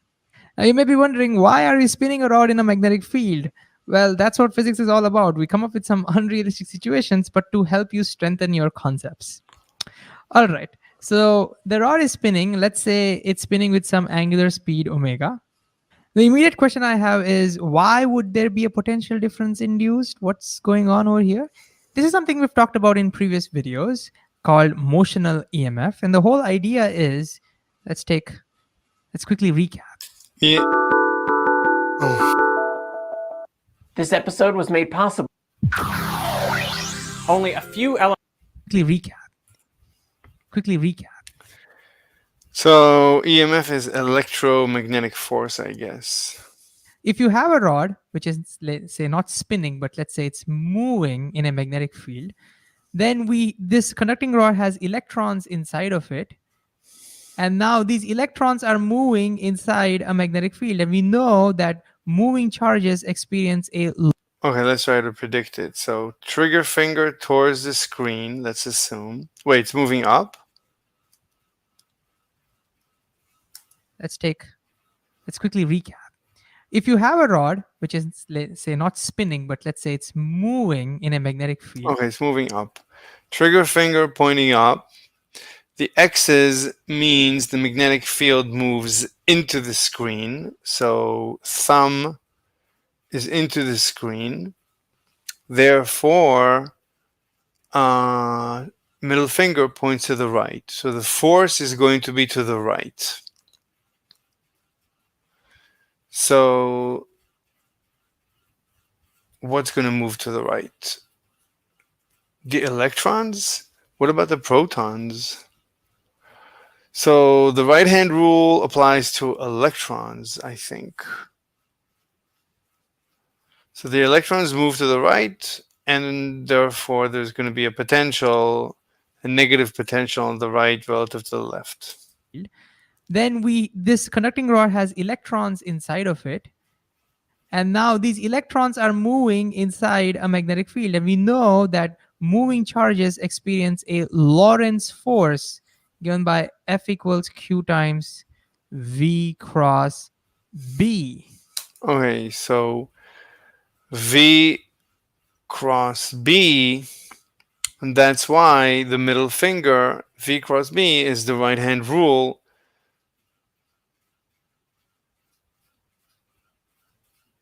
So V cross B, anyway, should be the right-hand rule. Should move the forces to the right.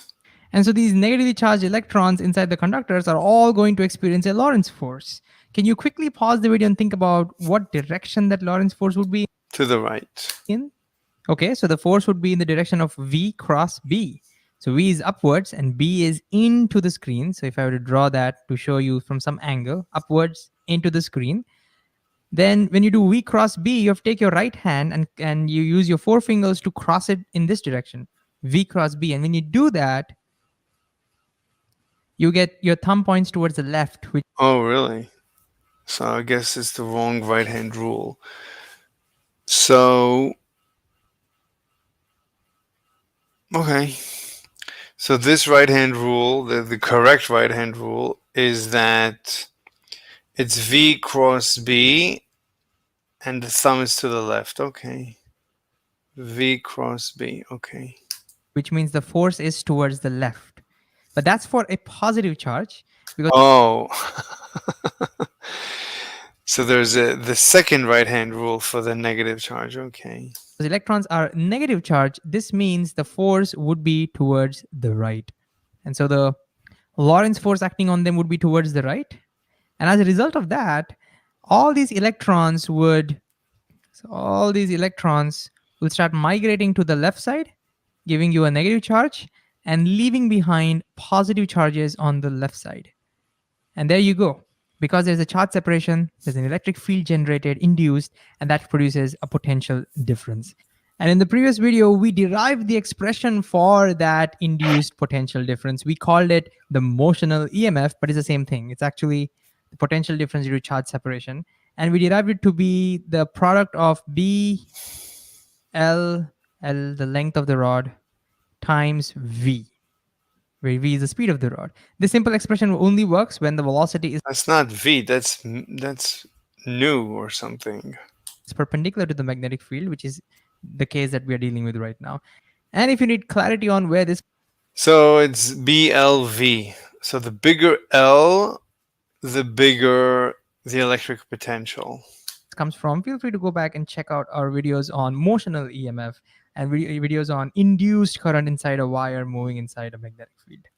Anyways, the same concept applies over here. Even here, the rod is moving in a magnetic field, charge separation will take place, and as a result, there will be a potential difference generated. The problem over here is, instead of moving linearly, this rod is rotating. So the problem So it's linearly going to be moving up over here and not over here. So it's very similar to E equals BLV. It's going to be very similar, except for it's going to completely change direction. On this side, it's going to induce, it's always going to induce, I think, the electrons to move to the right. Let's see what he says. the complication over here is when things are rotating, different parts are moving with different speeds. So again, let me show you this. Let's look at the... Wait, because, no, it's always, so the end is always going to be moving with the same concept. So as it's moving here, it's going to always force the electrons to move to the right. So over here, BLV, it's always going to be BLV, but in what, like over here, what's the direction? So I think for symmetric, because of symmetric logic, so if the electrons are here and the positive is here, so the electrons, yeah, as far as the bar, as this spinning bar, rotating bar is concerned, it doesn't know what is horizontal and what is vertical. Nothing is changing as it's crossing these fields, this magnetic field. As it's crossing these magnetic fields, these lines, there's no difference as it's doing it over here relative to as it's doing it over here. Since here it's becoming negative, because over here it's becoming negative, there's no difference. So it's always negative at the end, and it's always positive at the center, and there's no difference. However, it's not going to be BLV. It's going to be BLV here, but it's going to be 0 here. So it's going to be probably 1/2 BLV. So it's 1/2 BLV linearly, because it's linearly moving slower and slower. It's moving 0 here and V here. I would say 1/2. This is 1/2 BLV constant. Animation. So as we spin this, notice the center hardly moves. It's at rest. Look at that. Center hardly moves. However, if you look at the tip is the one that's moving the most distance in a given time, and as a result has the highest velocity. Which means as you go away from the center, particles are moving faster and faster.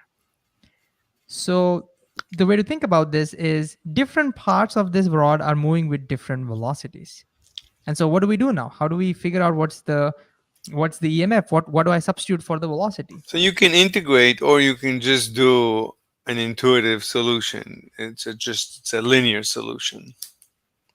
Well, the way to think about this, at least one of the ways to think about this, is instead of trying to figure out what the EMF or what the voltage is, potential differences for the entire rod, we can divide this rod into tiny, tiny pieces. Here we go. And because each piece is having its own velocity, we will see that each piece will generate its own EMF, or the potential difference across each piece will be different. It will be very low over here. And as I go towards the right, the potential difference keeps increasing, more, maximum over here. But what I want to calculate is the total potential difference from here to here, which means I have to add up all these potential differences. In other words, I need to set up an integral. And it'll be a great idea now to pause again and see if you can set up that integral yourself.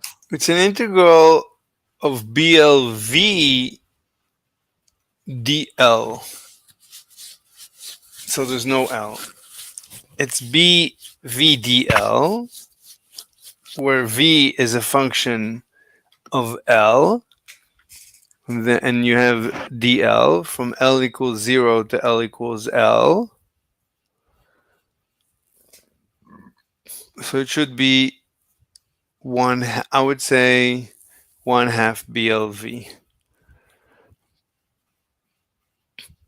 It's okay if you go wrong, don't worry about it, but try setting up that integral yourself first. See how you would do it.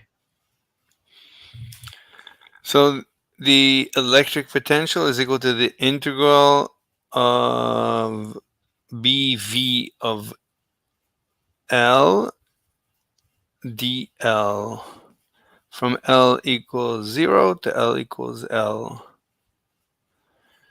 So, and BV of L, the velocity as a function of L, we're given omega.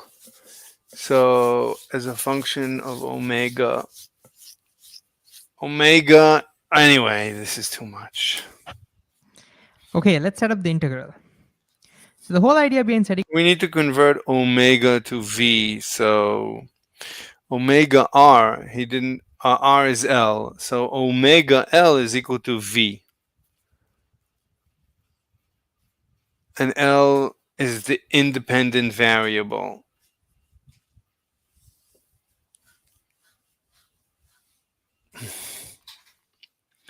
And omega is a constant, so we can take omega out. Anyway, it's just the integral of V. So it's V of L. Is it V dl?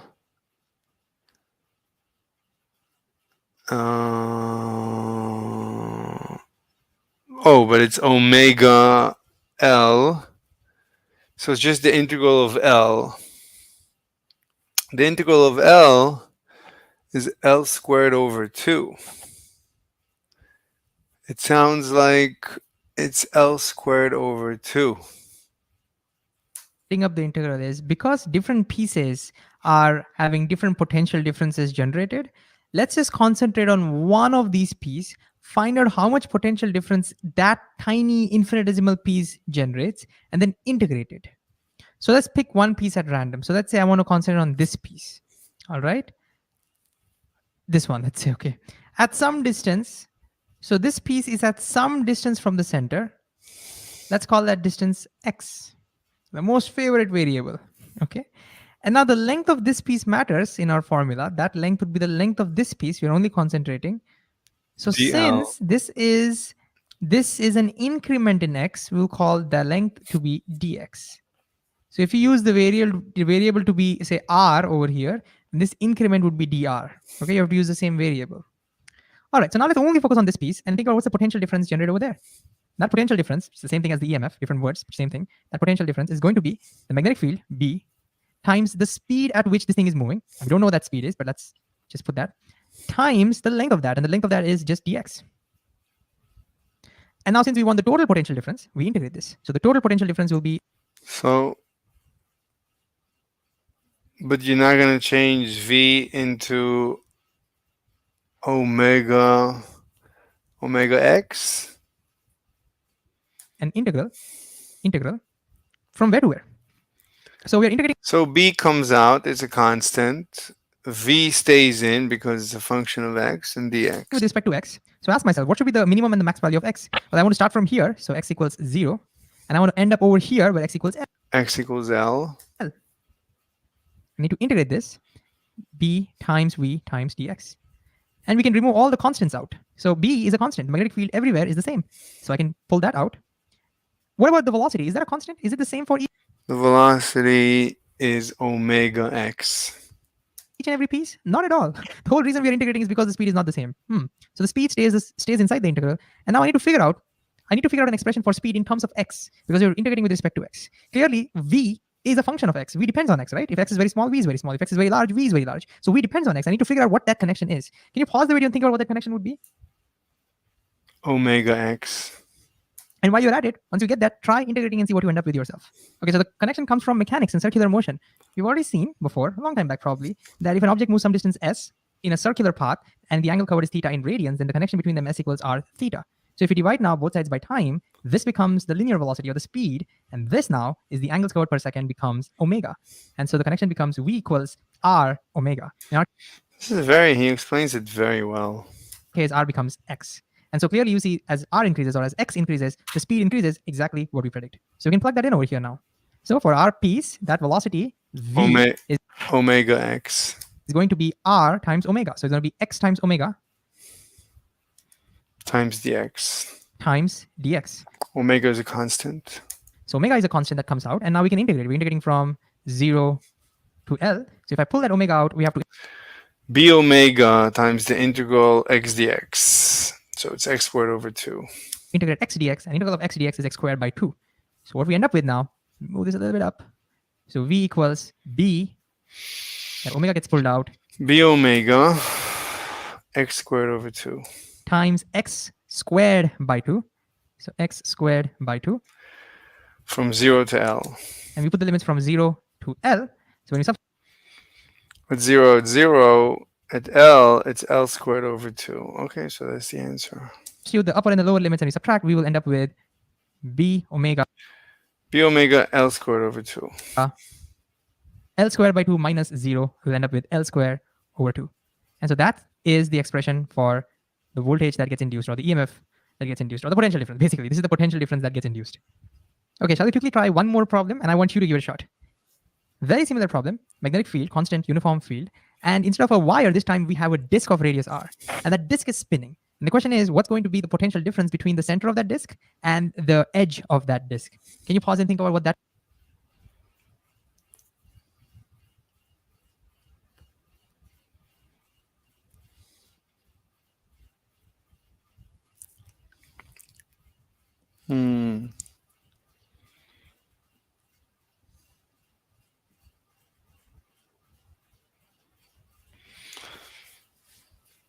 He's not going to give the answer?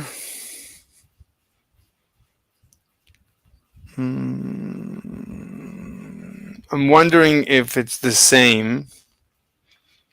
The problem is that it's a wedge shape. Each, like, you can't just have a rod. You can't say it's a rod and another rod and another rod. Well, the answer is, right, L doesn't, it's not B omega r squared over 2. It might be, but more, it's a first approximation. But a better approximation is to say there is a wedge shape that is rotating. A wedge shape. Now we need to integrate the wedge. The question is, does it make a difference? So he gave us that the EMF is BLV. He didn't give us the expression for a two-dimensional. Like, this is single-dimensional, one-dimensional. What if it's not L? What if it's an area? So I don't know. Therefore, my answer is B omega L squared over 2, or R squared over 2. That would be? All right, we can redo all the integration if we need, but there's another way to think about this. If I just consider a tiny radial piece, like imagine I just concentrate on a radial piece of this disk, then that particular piece is doing exactly the same thing what that rod was doing in the previous case. It's going in a circular path about this point, which means the potential difference generated or the EMF induced in that piece is going to be exactly the same. No, but it's going to be a little bit different. It's going to be a wedge. So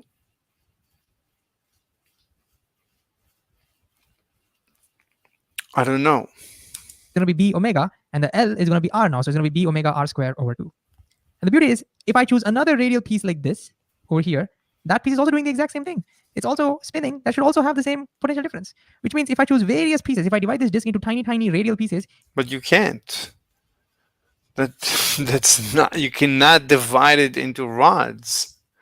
You have to divide it into pizza slices, tiny, tiny pizza slices.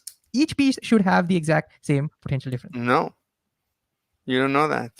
So what's the answer to our original question? What's the potential difference between the center and the edge of the disk? Well, it's going to be the same, b omega r square over 2. If you want to choose between this point, the center, and this point on the edge, you think of the potential difference between this radial piece. If you want to consider the potential difference between center and this point on the edge, you imagine that's the potential difference across this radial piece. And so if you think of it that way, anywhere you consider between the center and the edge, the potential difference should stay the same. But a couple of questions that comes to my mind sometimes is, wait a second, all these wires are like, in this case, all these pieces are touching each other. So wouldn't that cause some charges to move, and wouldn't that change things? Well, remember, charges only move if there is a potential difference, right? And over here, if I go at some radius, over here, let's say if I go to some radius, let me choose the same color. Okay, if I go to some radius over here, the potential here, if it's say, I don't know, maybe 5 volt, then at this point, potential would be the same, 5 volt. At this point, the potential will be the same. So at a particular radius, the potential everywhere is going to stay the same. And the charges will not move from here to here or here to here. There is no reason for them to move from here to here at all. And so the fact that they're touching each other is not going to make any difference. Another question that comes to my mind is, wait a second, shouldn't we like, I don't know, maybe add all the potential differences? And I'll ask, why should we do that? And just to convince myself, there's another way to think about this. You see, since each piece is having a potential difference, you can sort of kind of think of it as a cell, as a battery. All right. So if you imagine this to be, it's not really a battery. Okay. The potential difference is coming because it's spinning, but you can imagine it's like acting like a battery. And so if you imagine these things were tiny, tiny batteries, and see how all these batteries are connected. They're connected in parallel with each other. Can you see that? Right? Ends are all connected. And because they're all connected in parallel, voltages don't add up. They stay the same. Okay. And it's for that reason you don't add up the voltages. And so the potential difference between the center and the edge, anywhere you take, is going to be b omega r square over 2. Okay, whatever.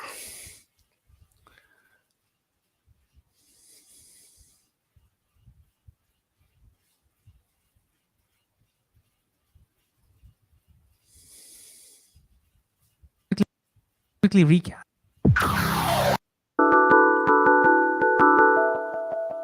This episode was made possible by generous supporters on Patreon.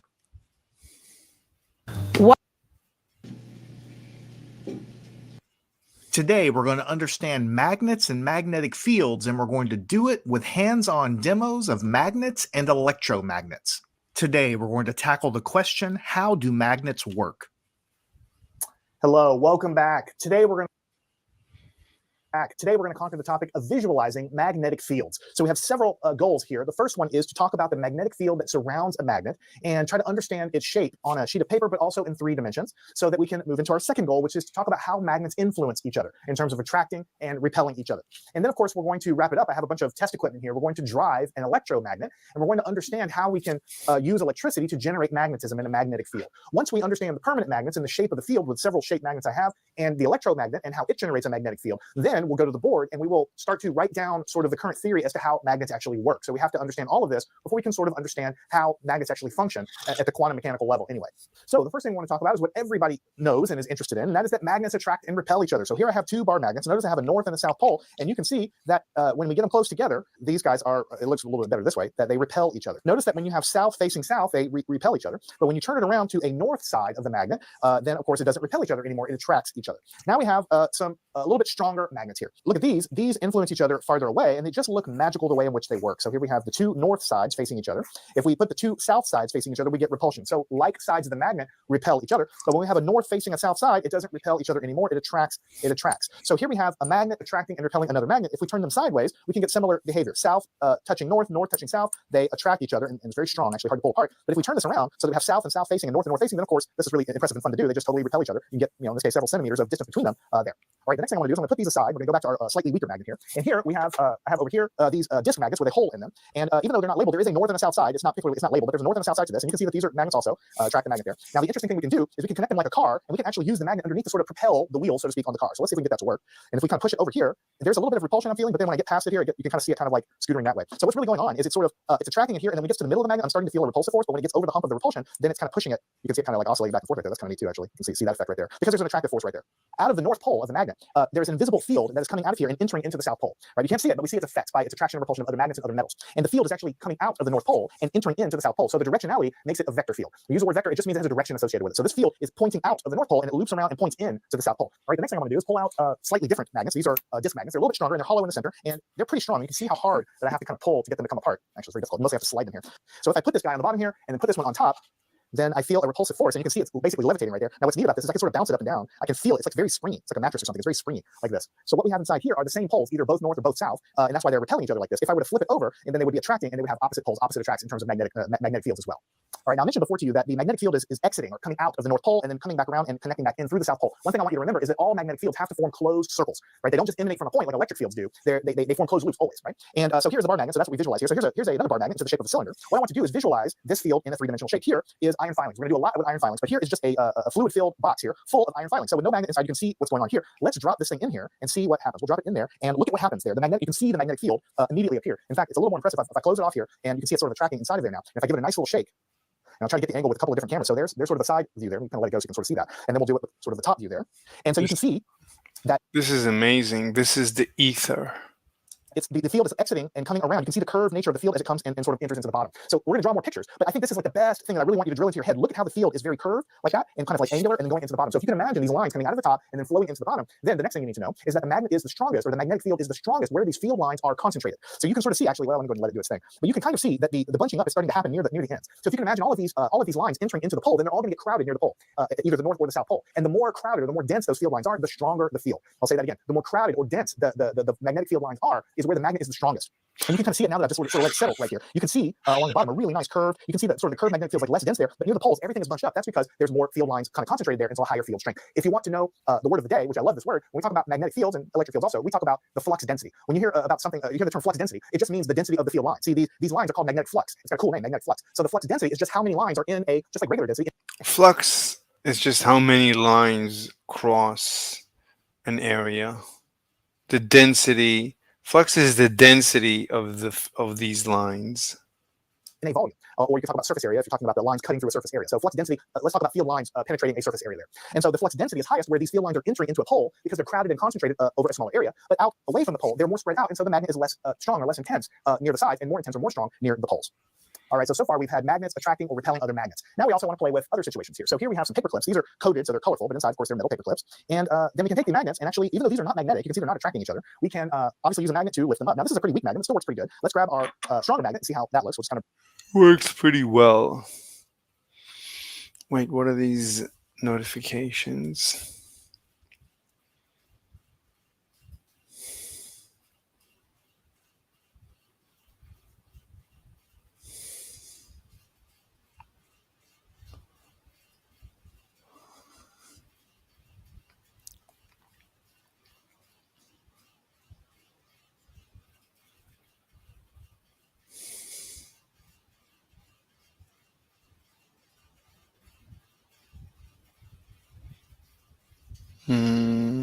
Okay, nothing of any import. I'll bring this down here, and we get a little closer, and of course we start to pick these guys up. And I think we have a better magnet probably for this demo. These are already together, but we can just get it a little closer, and we can immediately see. That's pretty good. We'll do that one more time. So you can see that as the magnet is stronger, it can exert a force over a longer distance, a magnetic force. But what's interesting about it, so there are different materials that are able to be attracted by a magnet. We call those magnetic materials, and some materials are not. Right? For instance, some examples: iron is magnetic. Inside of this container is little filings of iron, little tiny chips of iron. That's why they're able to be influenced by the magnetic field. Nickel is another metal that's able to be magnetized or attracted by a magnet. Cobalt is another one. Also, steel. Steel is able usually to be magnetized or to be attracted. Well, steel contains iron, and so that's the reason why. Or if it contains any magnetic material, if it's an alloy, right? But some materials are not able to be magnetized. For instance, copper is not able to be magnetized. Aluminum, if you get aluminum can, it's not able to be magnetized either.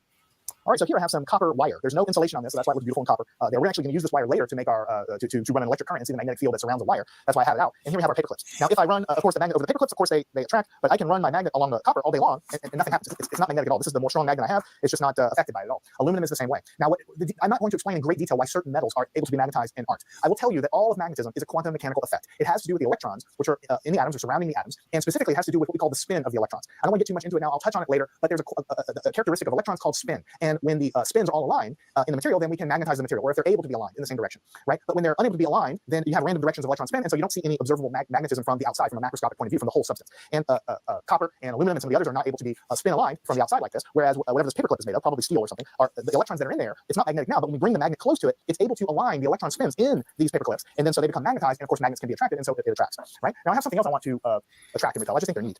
Just another metal here. It's probably steel, although I didn't make them, so I don't really know. It's just fun. If you take this guy, of course you can attract them. And notice what's happening here. This is actually kind of interesting. Notice that let's look at the one on the end here. The one on the end is able to be attracted to the one next door, even though the one next door. Let's remove these two away from the magnet. Are these magnetic? No, they're not magnetic. So these two little discs here, they're not magnetic, right? But whenever they're touching one of the pieces that are touching the magnet, then they're able to turn into magnets. So what's happening whenever you attract a piece of metal is the magnetic field emanating from the permanent magnet, where I'll just give the punchline away. And the permanent magnet are materials where all of the electron spins are already aligned in the same direction, or a whole great many of them are aligned in the same direction. So the magnetic field can emanate and permeate the space around the permanent magnet. Whenever you have a material come into contact with that's able to be magnetized, then temporarily their electron spins can be aligned in the same way. So they can turn into magnets sort of temporarily when they're in the vicinity of the magnetic field. But when we remove these guys from the magnetic field, as we, they're all sticking together here, we just kind of like pull them away, and then so This doesn't make any sense. Why should you be able to change the spin of the electrons in a solid? The whole idea is that you cannot modify, like the whole idea is that they became magnetized as they solidified. They were superheated into a liquid. Then this liquid was magnetized. Then it cooled down, magnetized. That's a magnet. So how can you say that you can realign the electrons while it's not liquid? suddenly everything literally falls apart. They're not magnets anymore. So sort of a temporary effect. Now, since we're talking about magnetic attraction, we picked up paper clips, we picked up these little discs. Here is what we call iron filings. Now, we're going to use these a lot in just a few minutes to visualize the magnetic field here. But I do want to share with you and just show you how it's just sort of fascinating to watch. You bring a magnet near this iron, which is able to be magnetized, and you can just see it almost vacuuming it up like a, just like a vacuum cleaner. And you can kind of hang them off of, notice that the iron, the pieces of iron that are attached to the bottom are temporarily magnetized, able to attract further pieces. So it's able to temporarily magnetize the iron. Now, eventually, the little stalactites, or whatever you want to call it, they get so long that they can no longer pick up anything else because it has to be close to the parent magnet in order to be magnetized. So the effect does where you can't build these things forever, but we can do some impressive things. Like that's pretty neat. Now we can kind of hoover them all up here. Let me hold that now, and let's just pick them all up. That's just kind of neat to look at. You can just see the back and forth dancing that's going on here as we pick them up there. So we can kind of do that, and then we'll bring this to the side. We'll put that away and clean it up later. Now, the next thing we want to talk about is to try to visualize this, and we've used several ways. We want to just drill it home that there is some sort of invisible field around this, because if we have a compass and we move the magnet away, this compass is going to point to the magnetic north pole of the Earth. You have to go in my vicinity. So you can see it's kind of pointing off in that direction. So notice it's pointing in that direction. If I move it over here, it's pointing in the same direction. If I move it over here, same direction, over here, same direction, because it's pointed to the strongest magnetic field that it feels, which is the Earth's magnetic field. So no matter where I move it, I mean, I'm wiggling it a little bit, but once it settles, it points in the same direction. Now, if I bring a new magnet here, there's a magnetic field emanating and permeating and surrounding that space here. And now let me move this over here, and we'll put this over here. And what happens as we get closer to this magnet, right? You can see it's sort of locked in place. Let me move the magnet out of the way, and we can see that the effect that it has here. Let's move it over here. Now, okay, very nice. I still have no idea what she's talking about. I don't know what she's talking about. The magnetic field is trying to twist the angular momentum this way, so the torque is in this direction. Our angular momentum is currently in this direction, and we want to know which way it will be pointing in a very short time later, delta t. So we use this equation from classical mechanics. The new angular momentum equals the old one plus the torque times delta t. Multiplying the torque by delta t just makes it smaller, and then we add our old angular momentum. Using vector addition, the result is this vector. You can see how the angular momentum has started to turn around this circle. But if you think about it, the magnetic field is still trying to twist it, but now in that direction. So the new torque is this way. If we apply the rule again, the result is a vector even further along. And if we keep doing it, we can see that the angular momentum precesses. This was so hard for me to wrap my head around because this torque wants to make the angular momentum point up. What just happened? What just happened?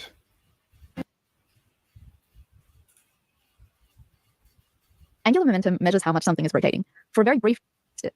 But if it did get twisted, its angular momentum is long. And if we keep doing it, we can see that the angular momentum precesses. This was So I don't understand the issue. I have no idea what she's talking about with the magnetic field, but from my understanding, it's very simple. The magnetic field is always up. So using the second right-hand rule, the thumb goes up, right now it's pointing out of the screen. It's rotating. It's precessing out of the screen right now. So trigger finger is out of the screen. Thumb is up. Therefore, middle finger is to the right. Therefore, it's going to be, the force is going to be to the right.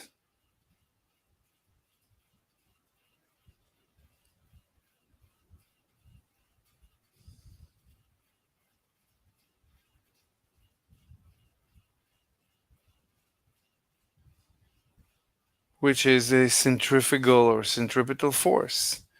It's as if there is a string connecting this arrow so that the string can never leave this circle. That's exactly the centripetal force.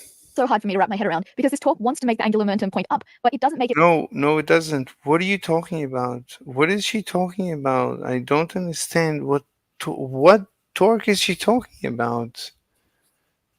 What torque wants to do that?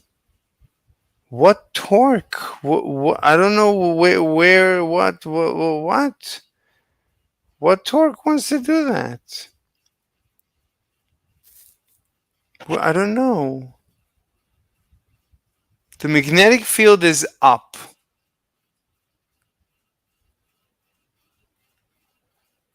The motion.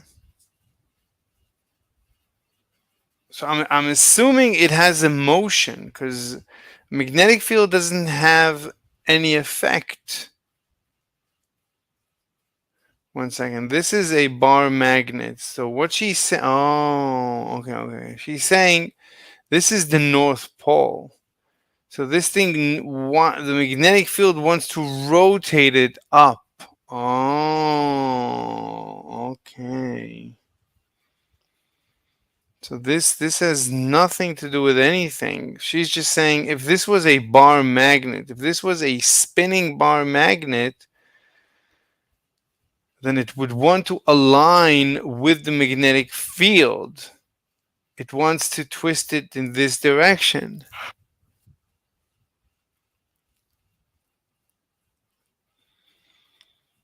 So this thing is rotating. As it's rotating, something is trying to make it rotate this way. Okay.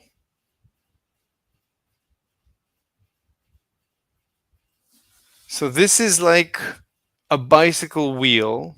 Imagine a bicycle wheel.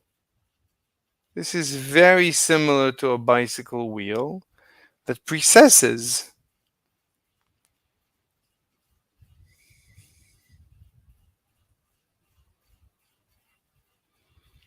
This is very similar. Imagine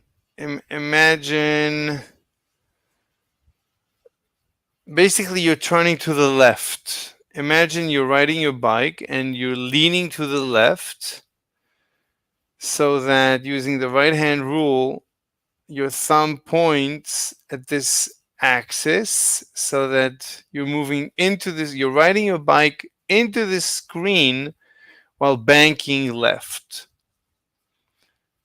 So this is exactly what your wheel is going to do. You're going to ride in a big circle because your wheel wants to do this. Your wheel wants to precess exactly because of this force imposed by gravity, because your center of mass wants to fall down, which means the earth, the normal force is pushing it up. So there is a torque wanting to rotate this bar, this wheel.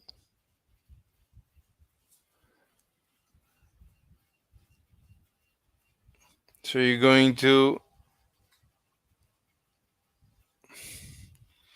trace a big circle to the left. Basically, you're going to trace a big circle to the left, which is what I think this is what we're seeing. So it makes, at least it's consistent with reality. And now at least I understand what's going on, what she doesn't understand. Okay. it point up any more than it was. Instead, it makes it spin in the other direction. That's just that's classical. Classical mechanics is so counterintuitive. It surprises me so much because it is supposed to be common sense. Well, there's a reason for that. It's because you have to integrate the wheel, right? You're riding a bike. You have to think about each and every piece of the wheel that has inertia.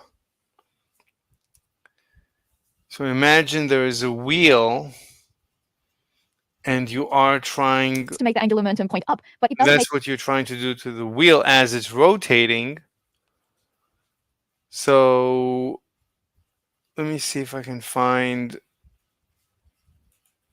a video that explains this. I'm thirsty.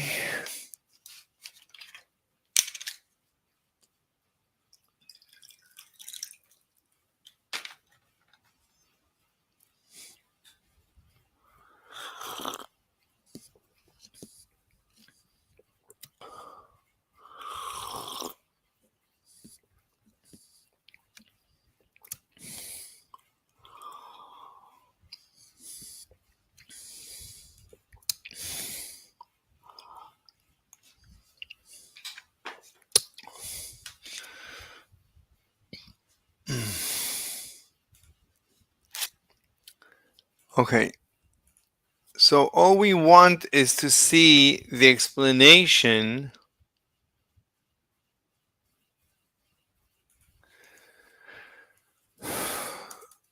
precession explained.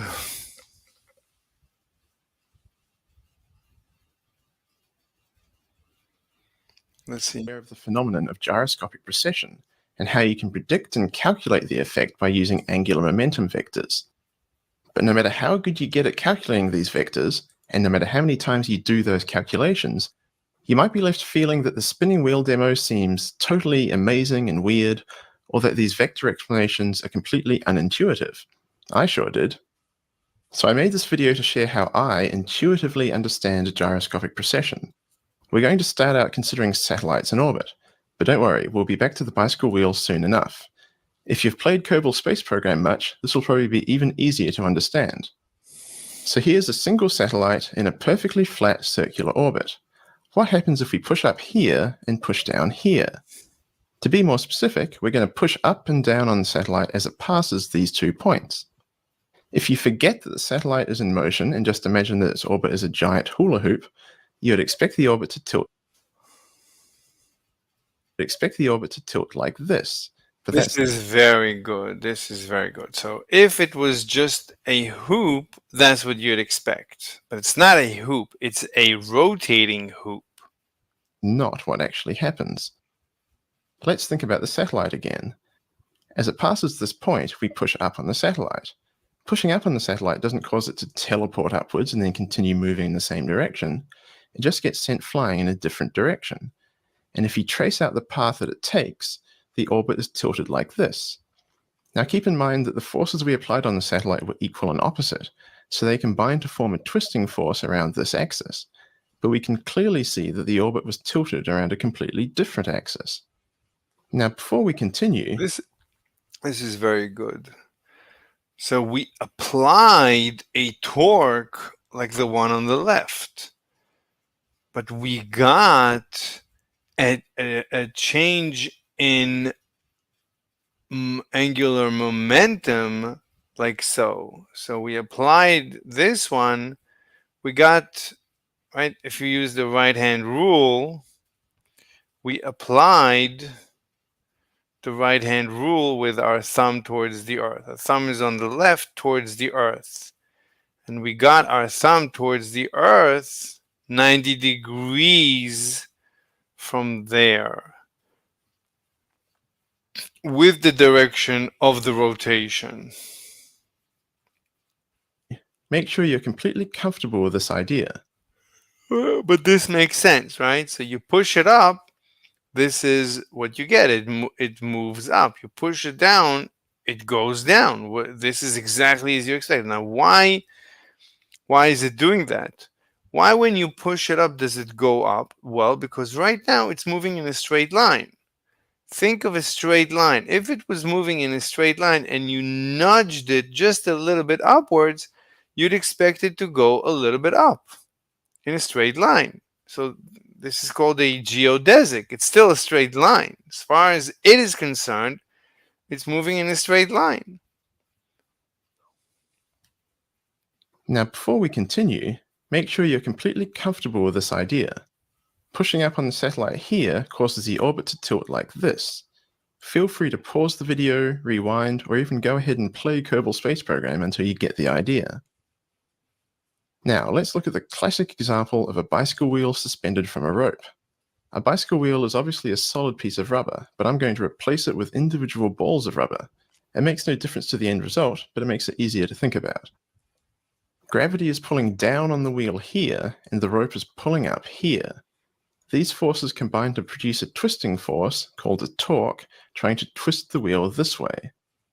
Now, this twisting force is totally equivalent to pushing right on the wheel here and left on the wheel here. Either way, the twisting action is trying to turn the wheel clockwise. Now, we shift our point of view to look at the wheel from above. Does this scene look familiar now? It looks just like our orbiting satellite, except instead of just one satellite, we've got a whole bunch in the same orbit.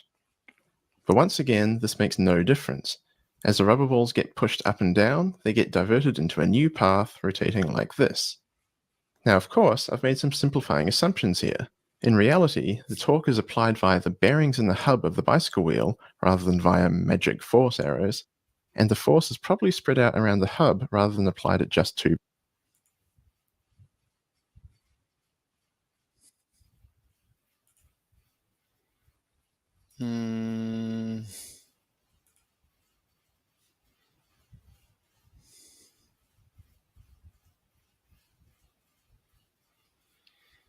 No, it's got nothing to do with being controversial. It has to do with people not allowing me to record.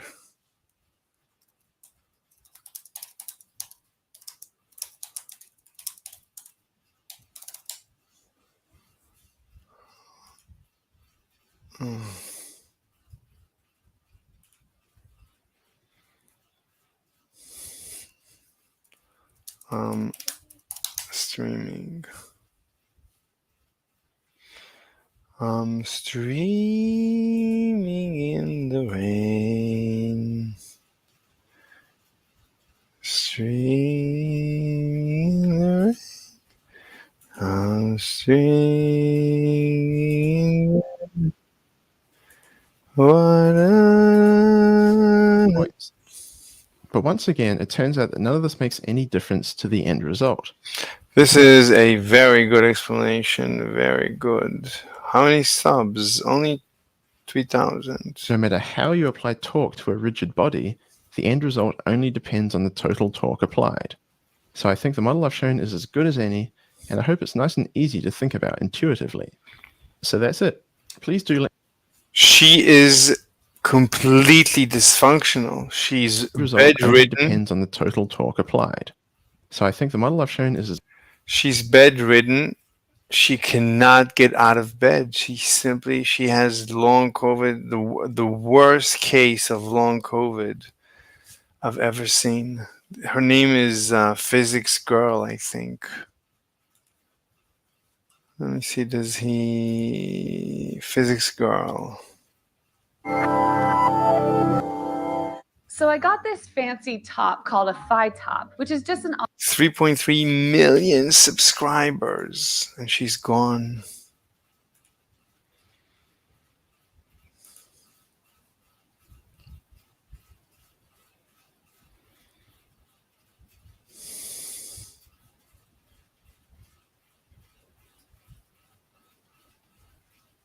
She's not sleeping. She has to close her eyes and rest to avoid crashing. The live stream is not frozen. Diana cannot move much at all, which is a true day in the life of someone with severe long COVID or MECFS. Unbelievable. Unbelievable. Such a beautiful, beautiful woman. Oh my God. I want to cry. Oh my God. This is so painful.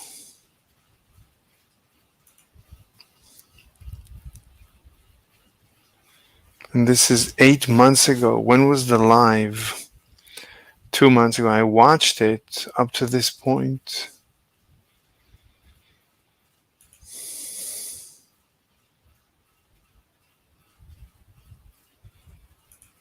Immune and inflammatory response. So she'll have an out of control immune inflammatory That's not her. This is Dr. David Kaufman. response to, like, you know, answer a few questions, and then Simone will jump on after that, and we'll go through the day schedule.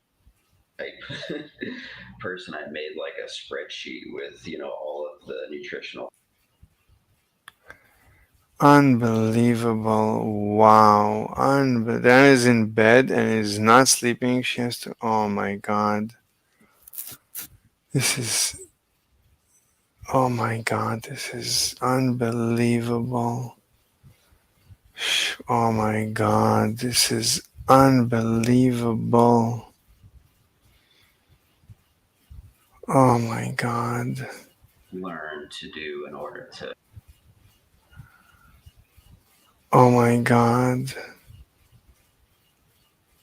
Oh my God. Somebody who is suffering from long COVID. So probably 6 to 8 months after. I initially did not. Like, you know, we'll, you know. Accusing vaccines of getting her sick, and vaccines can definitely have side effects, but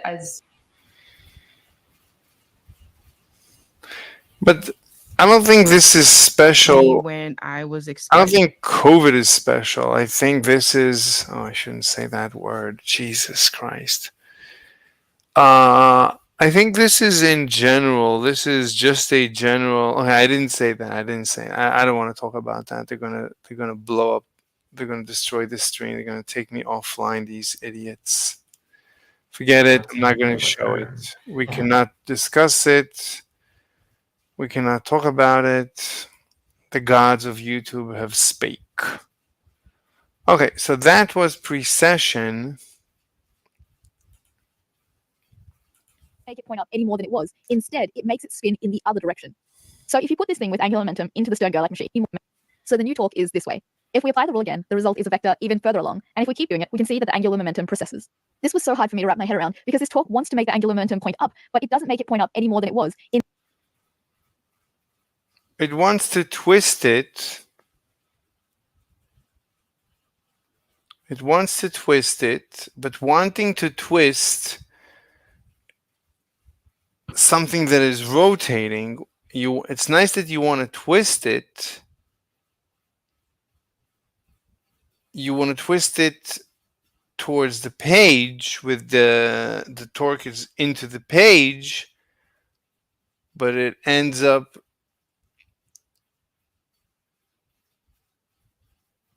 twisting it to the left. So the torque is pointing at the left.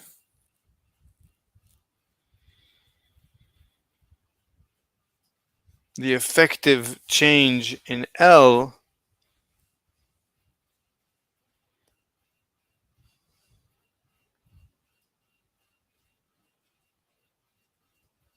you want to twist it this way. You want to twist it into the page, but instead you end up twisting it to the left, which means the head of the arrow comes out of the screen. Instead, it makes it spin in the other That's classical. That's classical mechanics. direction. So if you put this thing with angular momentum Classical mechanics is so counterintuitive, it surprises me so much. Okay. into the Stern-Gerlach machine, it won't just flip up like the bar magnet would. In other words, the Stern-Gerlach machine Okay. Stern-Gerlach only works if you have angular momentum. I don't know what she's talking about. So if we assume that we have a spinning electron, that its magnetic effect comes from a physical spin, then when we want to twist it, right, because of the magnetic field is upwards and it's rotating. So the magnetic field wants to align it, right? This has nothing to do with the magnetic. It wants to align with the magnetic field. So the force is this rotation. This is the force that is rotating. But because it's already this is the torque. This is the torque. The torque is into the page.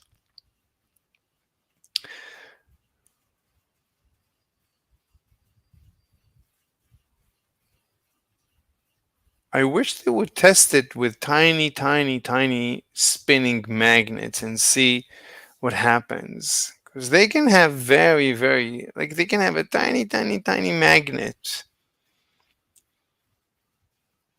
that is still visible, and I wonder how it's going to behave. And then shoot it in the dark. A tiny magnet in complete and utter darkness, maybe even in a vacuum. I wonder what it's going to do. Anyway, so the magnetic field, it wants to align with the magnetic field, so it wants to twist clockwise. But because it's already spinning, so it's nice that you want to spin it that way. So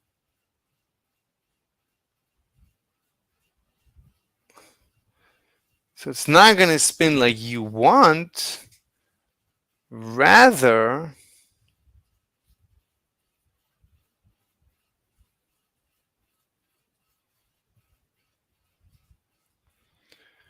did she change the angle? Yeah, she changed the direction of rotation. So the precession was right. So this is still pointing down.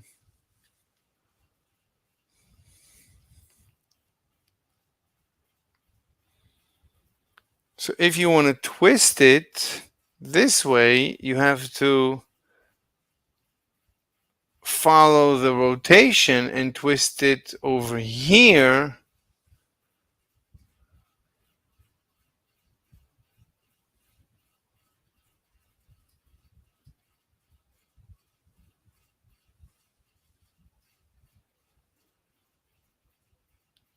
So the effective change is with the thumb to the right.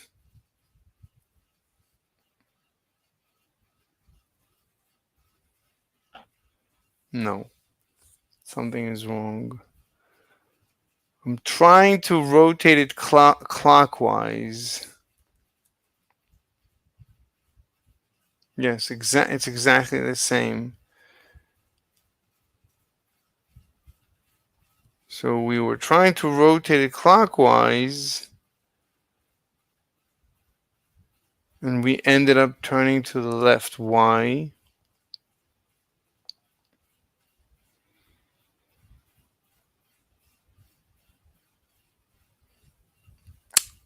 One second, let's check.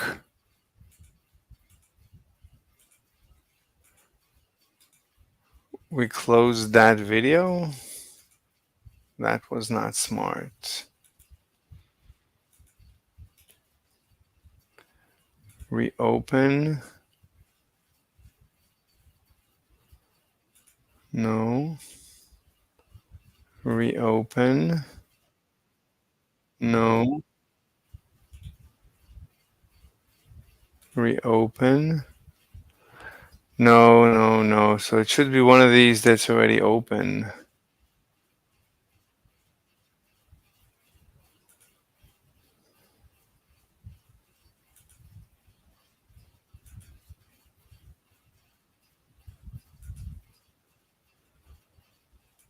Where is it? Maybe this one. Yeah, okay.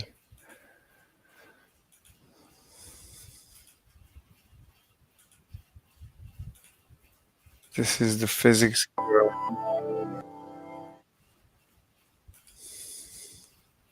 Expect the orbit to tilt like this. This But that's is it. not what actually happens. Let's think about the satellite again. As it passes this point, we push up on the satellite direction equal and opposite, so they combine to form a twisting force around this axis. But we can clearly see that the orbit was tilted around a completely different axis. So the twist, whatever it was, I thought you just follow the direction of motion in 90 degrees and you apply it. This is the torque, and this is the effective change in angular momentum.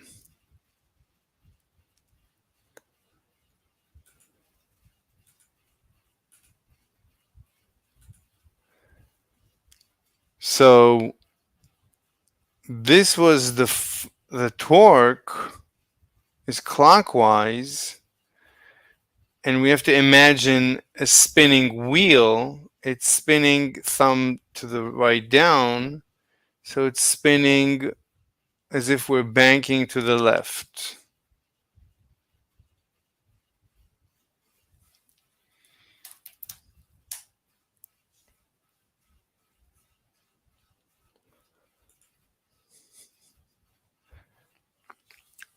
Therefore, we're applying it this way, and we're following 180. I'm getting something is wrong.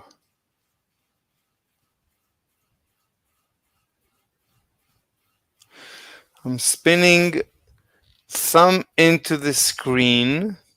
That's what I'm trying to do. And it's rotating this way.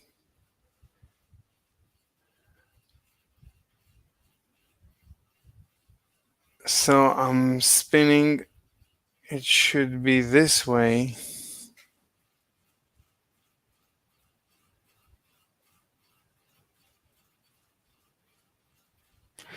But we know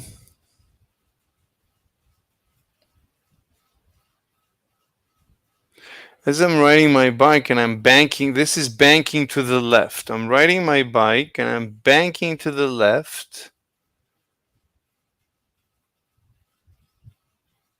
So it's so it's causing me to make a left turn. So instead of turning this way, instead of the effective change being clockwise, we know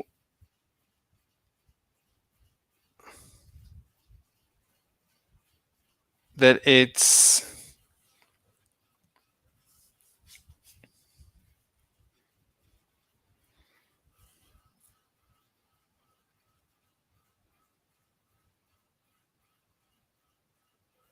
I'm trying to twist it this way.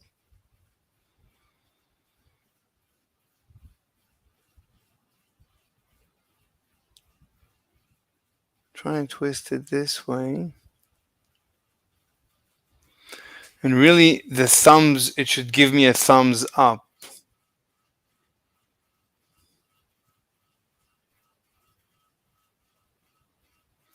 So if it were more like this, it would be here. I would still be here.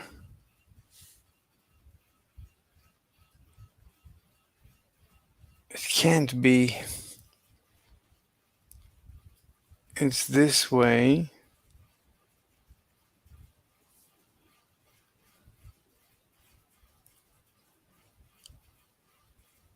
I don't know. What am I missing? What am I missing? This is so weird.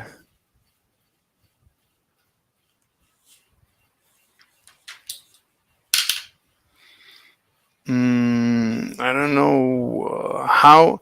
I just need to make the bicycle make a left turn. The bicycle wants to topple over, but instead it ends up making a left turn. It banks to the left, meaning, as she explained, it precesses. So it ends up behaving correctly. It ends up precessing this way, exactly as she drew it. But by what rule? What rule does it follow? Point up, but it doesn't make it point up any more than it was. Instead, it makes it spin in the other direction. So if you put this thing with angular momentum into the Stern-Gerlach machine, it won't just flip up like the bar magnet would. In other words, Anyway, I don't know, but it should make the precession the same. So instead of, this is exactly banking to the left. This is literally driving into the screen with my bike, banking to the left. As I bank to the left, it forces me to make a left turn, meaning the head of the arrow starts precessing, just as she drew in the previous drawing. So it should start precessing.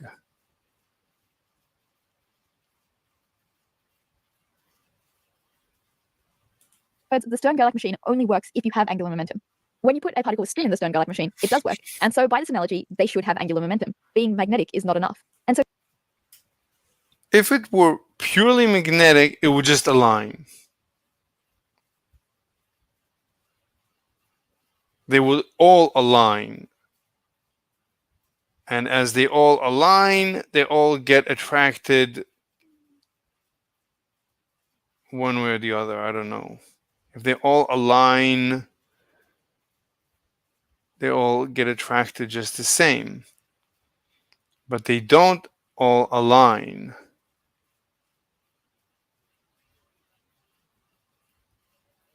Maybe they're precessing.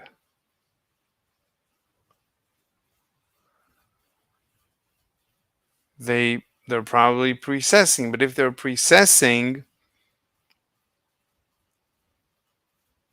what would happen?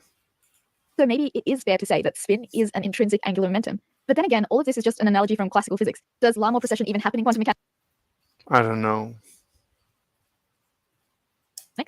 Actually, it does, and it's pretty awesome. Say an electron is doing this quantum mechanical Larmor precession. If it's gone around once. Okay, I never understood her. Actually, it does. Okay, this says psi original is equal to, this is the superposition.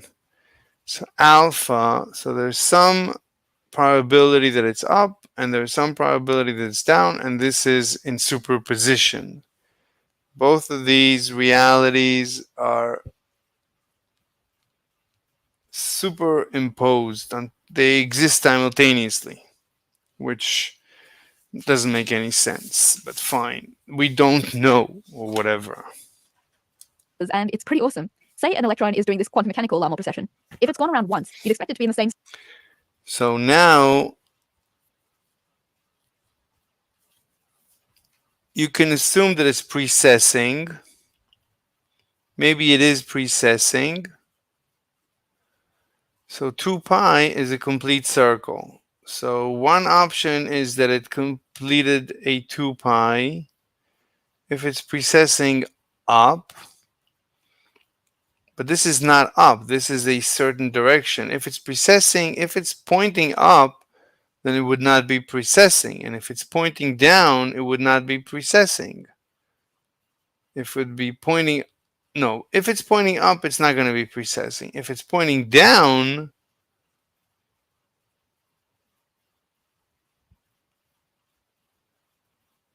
it's still not going to be precessing. How can it be in order to precess, it needs to be off center.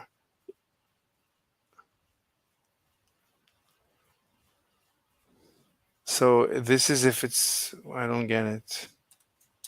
Does, and it's pretty awesome. Say an electron is doing this quantum mechanical Larmor precession. If it's gone around once, you'd expect it to be in the same state that it was in originally, but it's not. You have to let it go around twice before it's the same again. Before this video ends. What? Expect it to be in the same state that it was in originally, but it's not. You have to let it go around twice before.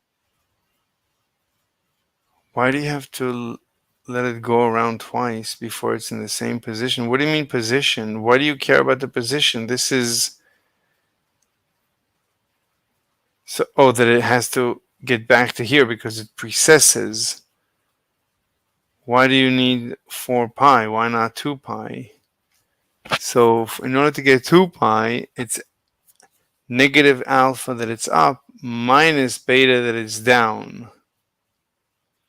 So 4 pi is the original. I don't get it. Or it's the same again. Before this video ends, I want to thank you all so much for doing the research for me last time. I learned a lot, and hopefully you did too. People told me about ideas I've never heard of and recommended a whole bunch of books too. And so since that last video, I feel like my knowledge of spin and quantum mechanics in general has just increased a lot. Obviously, I want to do these research homeworks more often, but there's one big problem. A lot of the sources on this type of material are really advanced and confusing, so it could have been difficult to read for a lot of people. How can we make sure that everyone can participate in this sort of homework if they want to? And also, I've been thinking about other homework assignments that I could give you. Do you guys have any ideas on what you'd like me to try? Now for this video's actual homework. I'm interested. Did you guys find this video's argument convincing? Should we call spin intrinsic angular momentum? Is it weird to even try and explain spin with classical ideas using classical... Why would you say it's intrinsic?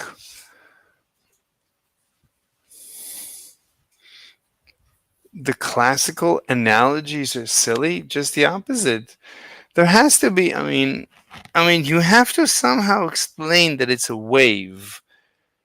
It's very nice to explain it as a particle, but you have to explain it as a wave because we know that it's a wave. Analogies. Is intrinsic angular momentum an inherently meaningless phrase anyway? Every time Yeah, I don't know what intrinsic angular momentum is. I ask these sorts of questions, I get a really diverse set of opinions, all well argued, so this one should be fun. Secondly, I mentioned that you can only get an electron back to its original state by rotating it twice. Last time some people commented that this isn't so weird, that some classical things do this too. What do you think of this? Do you know any examples? Finally, for the classical mechanics fans, I explained why a rotating thing in a Stern-Gerlach machine doesn't just flip and point up. But now explain why the force that it experiences is proportional to how much it was pointing up to start with. Next time I'm covering my favorite bit of all of physics, and so I'm really excited. See you soon. Anyway, this is a big waste. I mean, it's not a complete waste of time, but it's really inefficient. This is a very inefficient way to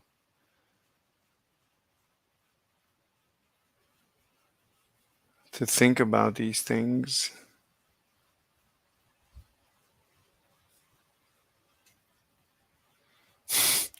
The real American Psycho, Tom Cruise. The cheek-to-cheek smile combined with the empty, soulless eyes, the attention to detail, the perfect hair, the perfect jawline, the perfect appearance. This is just a facade to convince the world he is this successful, happy-go-lucky guy who is actually extremely disturbed and thinks about harming others 24/7. This is what a psychopath looks like. But this is a fictional character played by actor Christian Bale in the movie American Psycho. And Bale said that the inspiration for this character was the real-life Tom Cruise, whose empty laugh, intensity, and robotic physical movements are on full display in this 1996 interview with Rosie O'Donnell. You saw her in Jet Com, right? Yes. And you thought, I like her. Yeah, she's very talented. Yeah, she's talented. I know always supposed to be great. Yeah, she's extraordinary. She's coming on the show. Just a couple days, yeah. No, I like her, right? So it's okay. It's Renee I was upset with. It's Renee in the movie with all that kissing with you. Is he gay? I think he's just gay. He's gay pretending to be straight. Tom, I didn't like that. However, the actual interview that inspired the American Psycho character was this one with David Letterman, where Tom Cruise laughed uncontrollably while telling the story of him cutting off his co-pilot's oxygen as they flew to dangerous altitude levels. One time we were flying to Colorado, and I was flying this airplane that we had to go on oxygen, and the winds were better at higher altitude, so we climbed up, and I realized that we couldn't stay at that altitude if on oxygen I had to descend because I didn't have enough oxygen, so I had to pass. But everyone looks mechanical when they're on a late night talk show. Who doesn't? It's half scripted. It's life. Life is half scripted. I'm half scripted right now. I'm not. I'm always half scripted. Even in my dreams, I'm half scripted. I think we're going too hard on Tom Cruise. He hasn't hurt anyone thus far. Passenger in the back, so we figured out, me and the co-pilot, that if we turn the oxygen off the back guy, that we can make it at this altitude.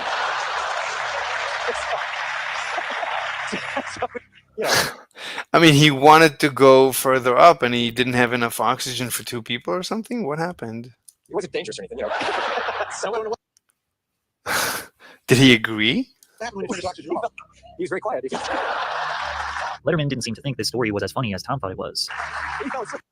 It's fine. I mean, people cut off oxygen to other people all the time when you do MMA. He fell asleep. He slept the whole way. It's pretty funny. It's okay. I mean, he's not on drugs, but he's on Scientology. He's like half and half. He's fine. It's the kind of guy you wanted to have a sick the whole way. But honestly, looking at it from another direction, isn't that attempted manslaughter? You just turn a guy's oxygen off? You're not doing fine, for the love of God. He did wake up, when we were landing on set.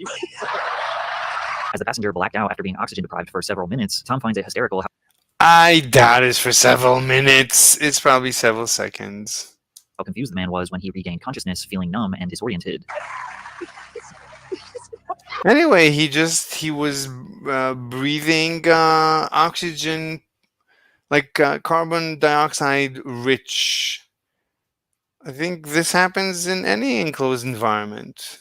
When you're on a plane, it also happens. Like right now, wherever you are in your house, you're oxygen deprived compared to the outdoors.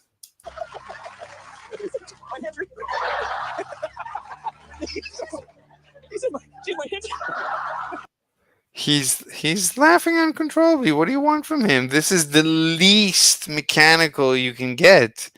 This just means he's completely truthful. This is the opposite of being mechanical. This is being completely transparent. He's uncontrollably laughing. What do you want from him? This is the most unscripted.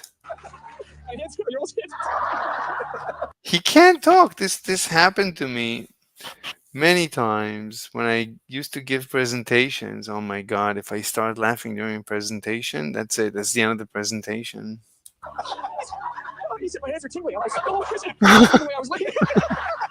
Now, some people look at this as nothing more than dark humor. The guy was fine. It was just a harmless prank. But maybe Christian Bale was actually onto something. And no, I'm not suggesting Tom Cruise is actually a serial murderer or enjoys the suffering of others, but he does have an obvious dark side, one that seems to be ignored No, he doesn't. by the masses. While they He's extra nice. praise him for his box office hits and incredible stunts, Tom credits Scientology as the reason why he is so successful. Scientology is the quote-unquote religion that Scientology is like every religion. It's fine. thrives on forced labor, signing its members to 1 billion-year contracts. That's nonsense. All religions turn their members into zombies. It's fine. There's nothing special about Scientology. You could say the same about YouTube creators. All YouTube creators are zombies.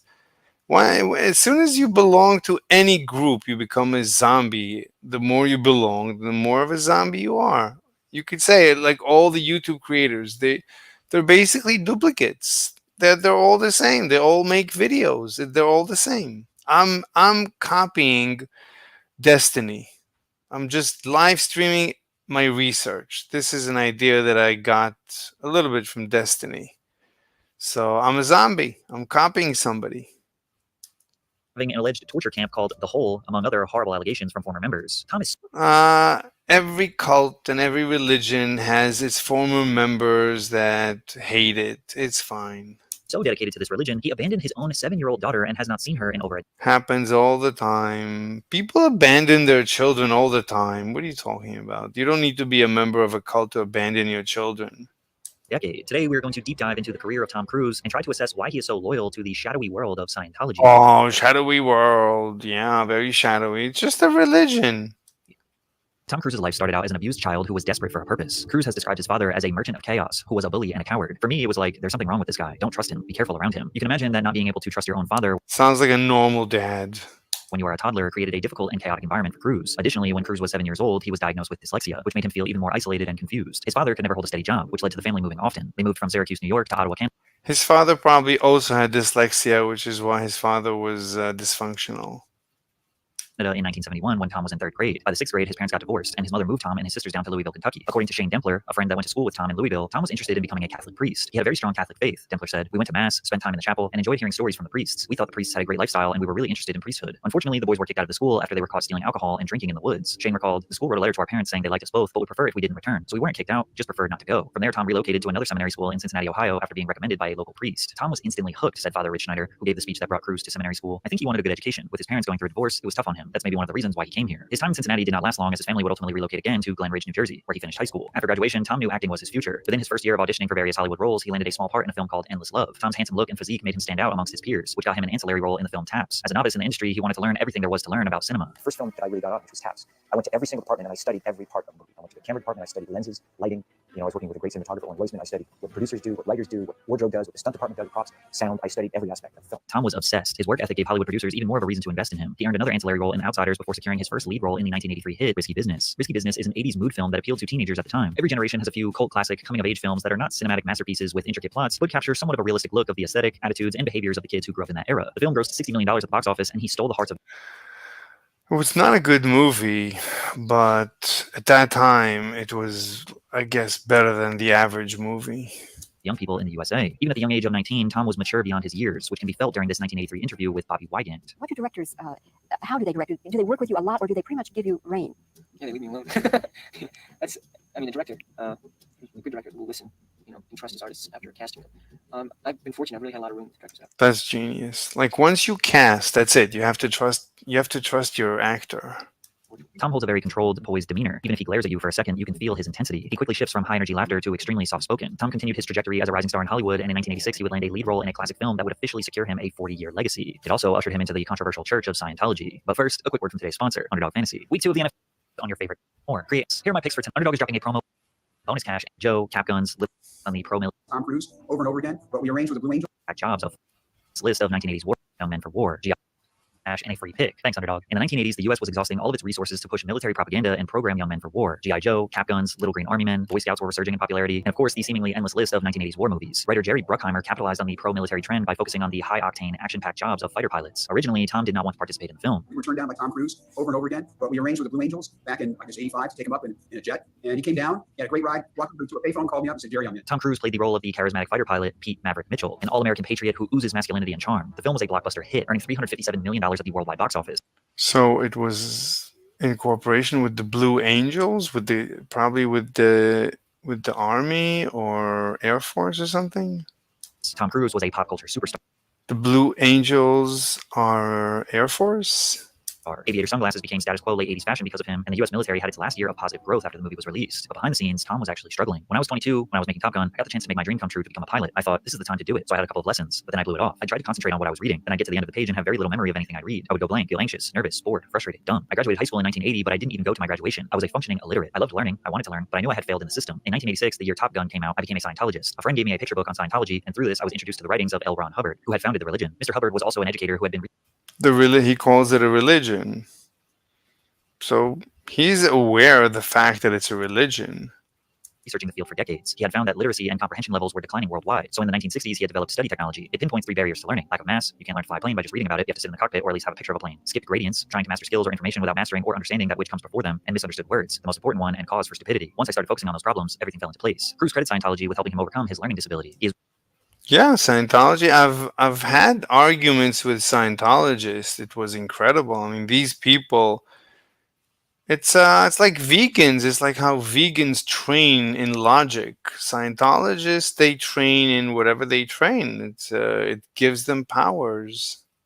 is one of the church's most high-profile followers and has become a spokesperson for the organization. However, his close friendship with David Miscavige, the current leader of Scientology, has placed him at the center of several controversies, as well as questioned his legacy as a whole. Scientology is a religion that many consider to be a cult created by science fiction writer. Oh my God. Every religion is a cult, and every cult is a religion. There's no difference. It's just the size.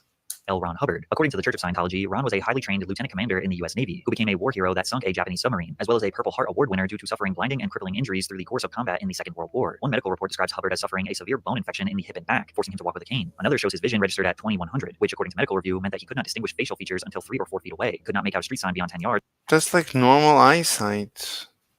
And could not read a newspaper, whereas the official U.S. Navy documents say that he was not qualified to be a lieutenant commander. He never received a Purple Heart, categorized his injuries as being exposed to light for too long and spraining his ankle, to which they prescribed him dark glasses and declared him ready for duty, as well as analyzed all potential evidence surrounding him sinking a Japanese ship, only for them to find that there was no submarine in the area at the time. Due to the conflicting information, we don't really know the truth about his time spent in the military. What we do know is that he was an incredibly proficient and fast writer. Hubbard holds the Guinness World Record for the most published works by one author. Battlefield Earth, To the Stars, When Shadows Fall, Typewriter in the Sky are just a few of his fantasy alternate world fiction stories. Although he published books at an incredible rate, there seems to be a quantity over quality issue, because he was never able to make a financial living off of his work. There have been extensive studies and multiple sources that have corroborated this L. Ron Hubbard quote. He told us that writing science fiction for about a penny a word was no way to make a living. If you really want to make $1 million, he said, the quickest way is to start your own religion. If this quote is true, wow, that would insist that a science fiction writer came up with a silly idea for a religion to get rich, and people happened to buy into it. As Hubbard struggled to sell his books and begged the Veterans Association to increase his monthly allowance so he could pay his bills, he began developing his next big book, Dianetics, the Modern Science of Mental Health. Dianetics is one of the fundamental pillars of Scientology that is still practiced to this day, nearly 75 years later. Since there was very little to no attention on the importance of maintaining positive mental health in the 1950s, the book became popular quickly, selling over 150,000 copies in its first year, earning Hubbard over $1 million. However, Hubbard's system faced a lot of criticism from doctors and psychologists. They say he lacked scientific evidence and empirical data, and he was using pseudo-scientific concepts to prove his nonsensical ideas. But then Hubbard played the conspiracy card. He convinced his followers that the only reason actual scientists didn't agree with his teachings was because psychologists, pharmaceutical companies, and the medical industry as a whole would lose billions of dollars if they Genius. acknowledged that Dianetics was the cure for all psychological pain. Additionally, Hubbard started to expand Dianetics into a broader spiritual belief system, which eventually led to the creation of Scientology in 1953. Hubbard did not complete his college education, nor did he spend years studying any field of medicine or health whatsoever, but he does claim that he cured himself from arthritis, bursitis, blindness, ulcers, and even the common cold, and he was able to do that through Dianetics. Dianetics theory describes the human mind as two parts, the conscious analytical mind and the subconscious reactive mind. Hubbard's beliefs were very similar to Sigmund Freud's theory of the unconscious mind and his understanding of how suppressed memories can shape an individual's behavior. However, in Hubbard's theory, all psychological pain and the mental and physical health problems that come from that were a form of memory known as engrams, which are stored in the reactive mind. While Dianetics engrams focused on improving the mind, Scientology took things further by introducing the idea of the thetan, an immortal spiritual being that lives inside every person. Hubbard believed that each person is actually a thetan with limitless potential, but this potential is blocked by negative experiences or engrams that have built up over many lifetimes. Scientology therefore became a way to free the thetan from these engrams, allowing the person to achieve spiritual freedom and reach their full potential. This process is known as going clear, which is the ultimate goal of someone practicing Dianetics. Once someone goes clear, they can then move on to higher levels of spiritual awareness and power, known as the operating thetan levels. These levels are supposed Yeah, I mean, this is basically every religion. Every religion has a mythology and the rituals, you know, and it's a belief system and it evolves. And every generation, every person, every member modifies the religion by an infinitesimal amount. But over the generations, the religion shifts. Every religion, if you're old enough, you'll notice that every religion you've known has changed. These religions keep changing. They're not the same. They're always changing. They're always evolving. supposed to give the person more control over themselves and the world around them. They're always competing to survive. Powers such as telepathy. They're always evolving to fit the evolving nature. This is exactly the rules of evolution. Religions evolve exactly as Darwin predicted. The exteriorization, which is the ability. Anyway, it's fine. There's no reason to get upset over any one specific religion. All religions are the same. Everything, if you think about it, then everything is a religion. Mathematics is a religion. The English language is a religion. And believing in a religion is a religion. So don't worry about it. All right. I think we've exhausted today's stuff. So let's just modify today's what did we do? We discussed the Euler LaGrange. What else? We discussed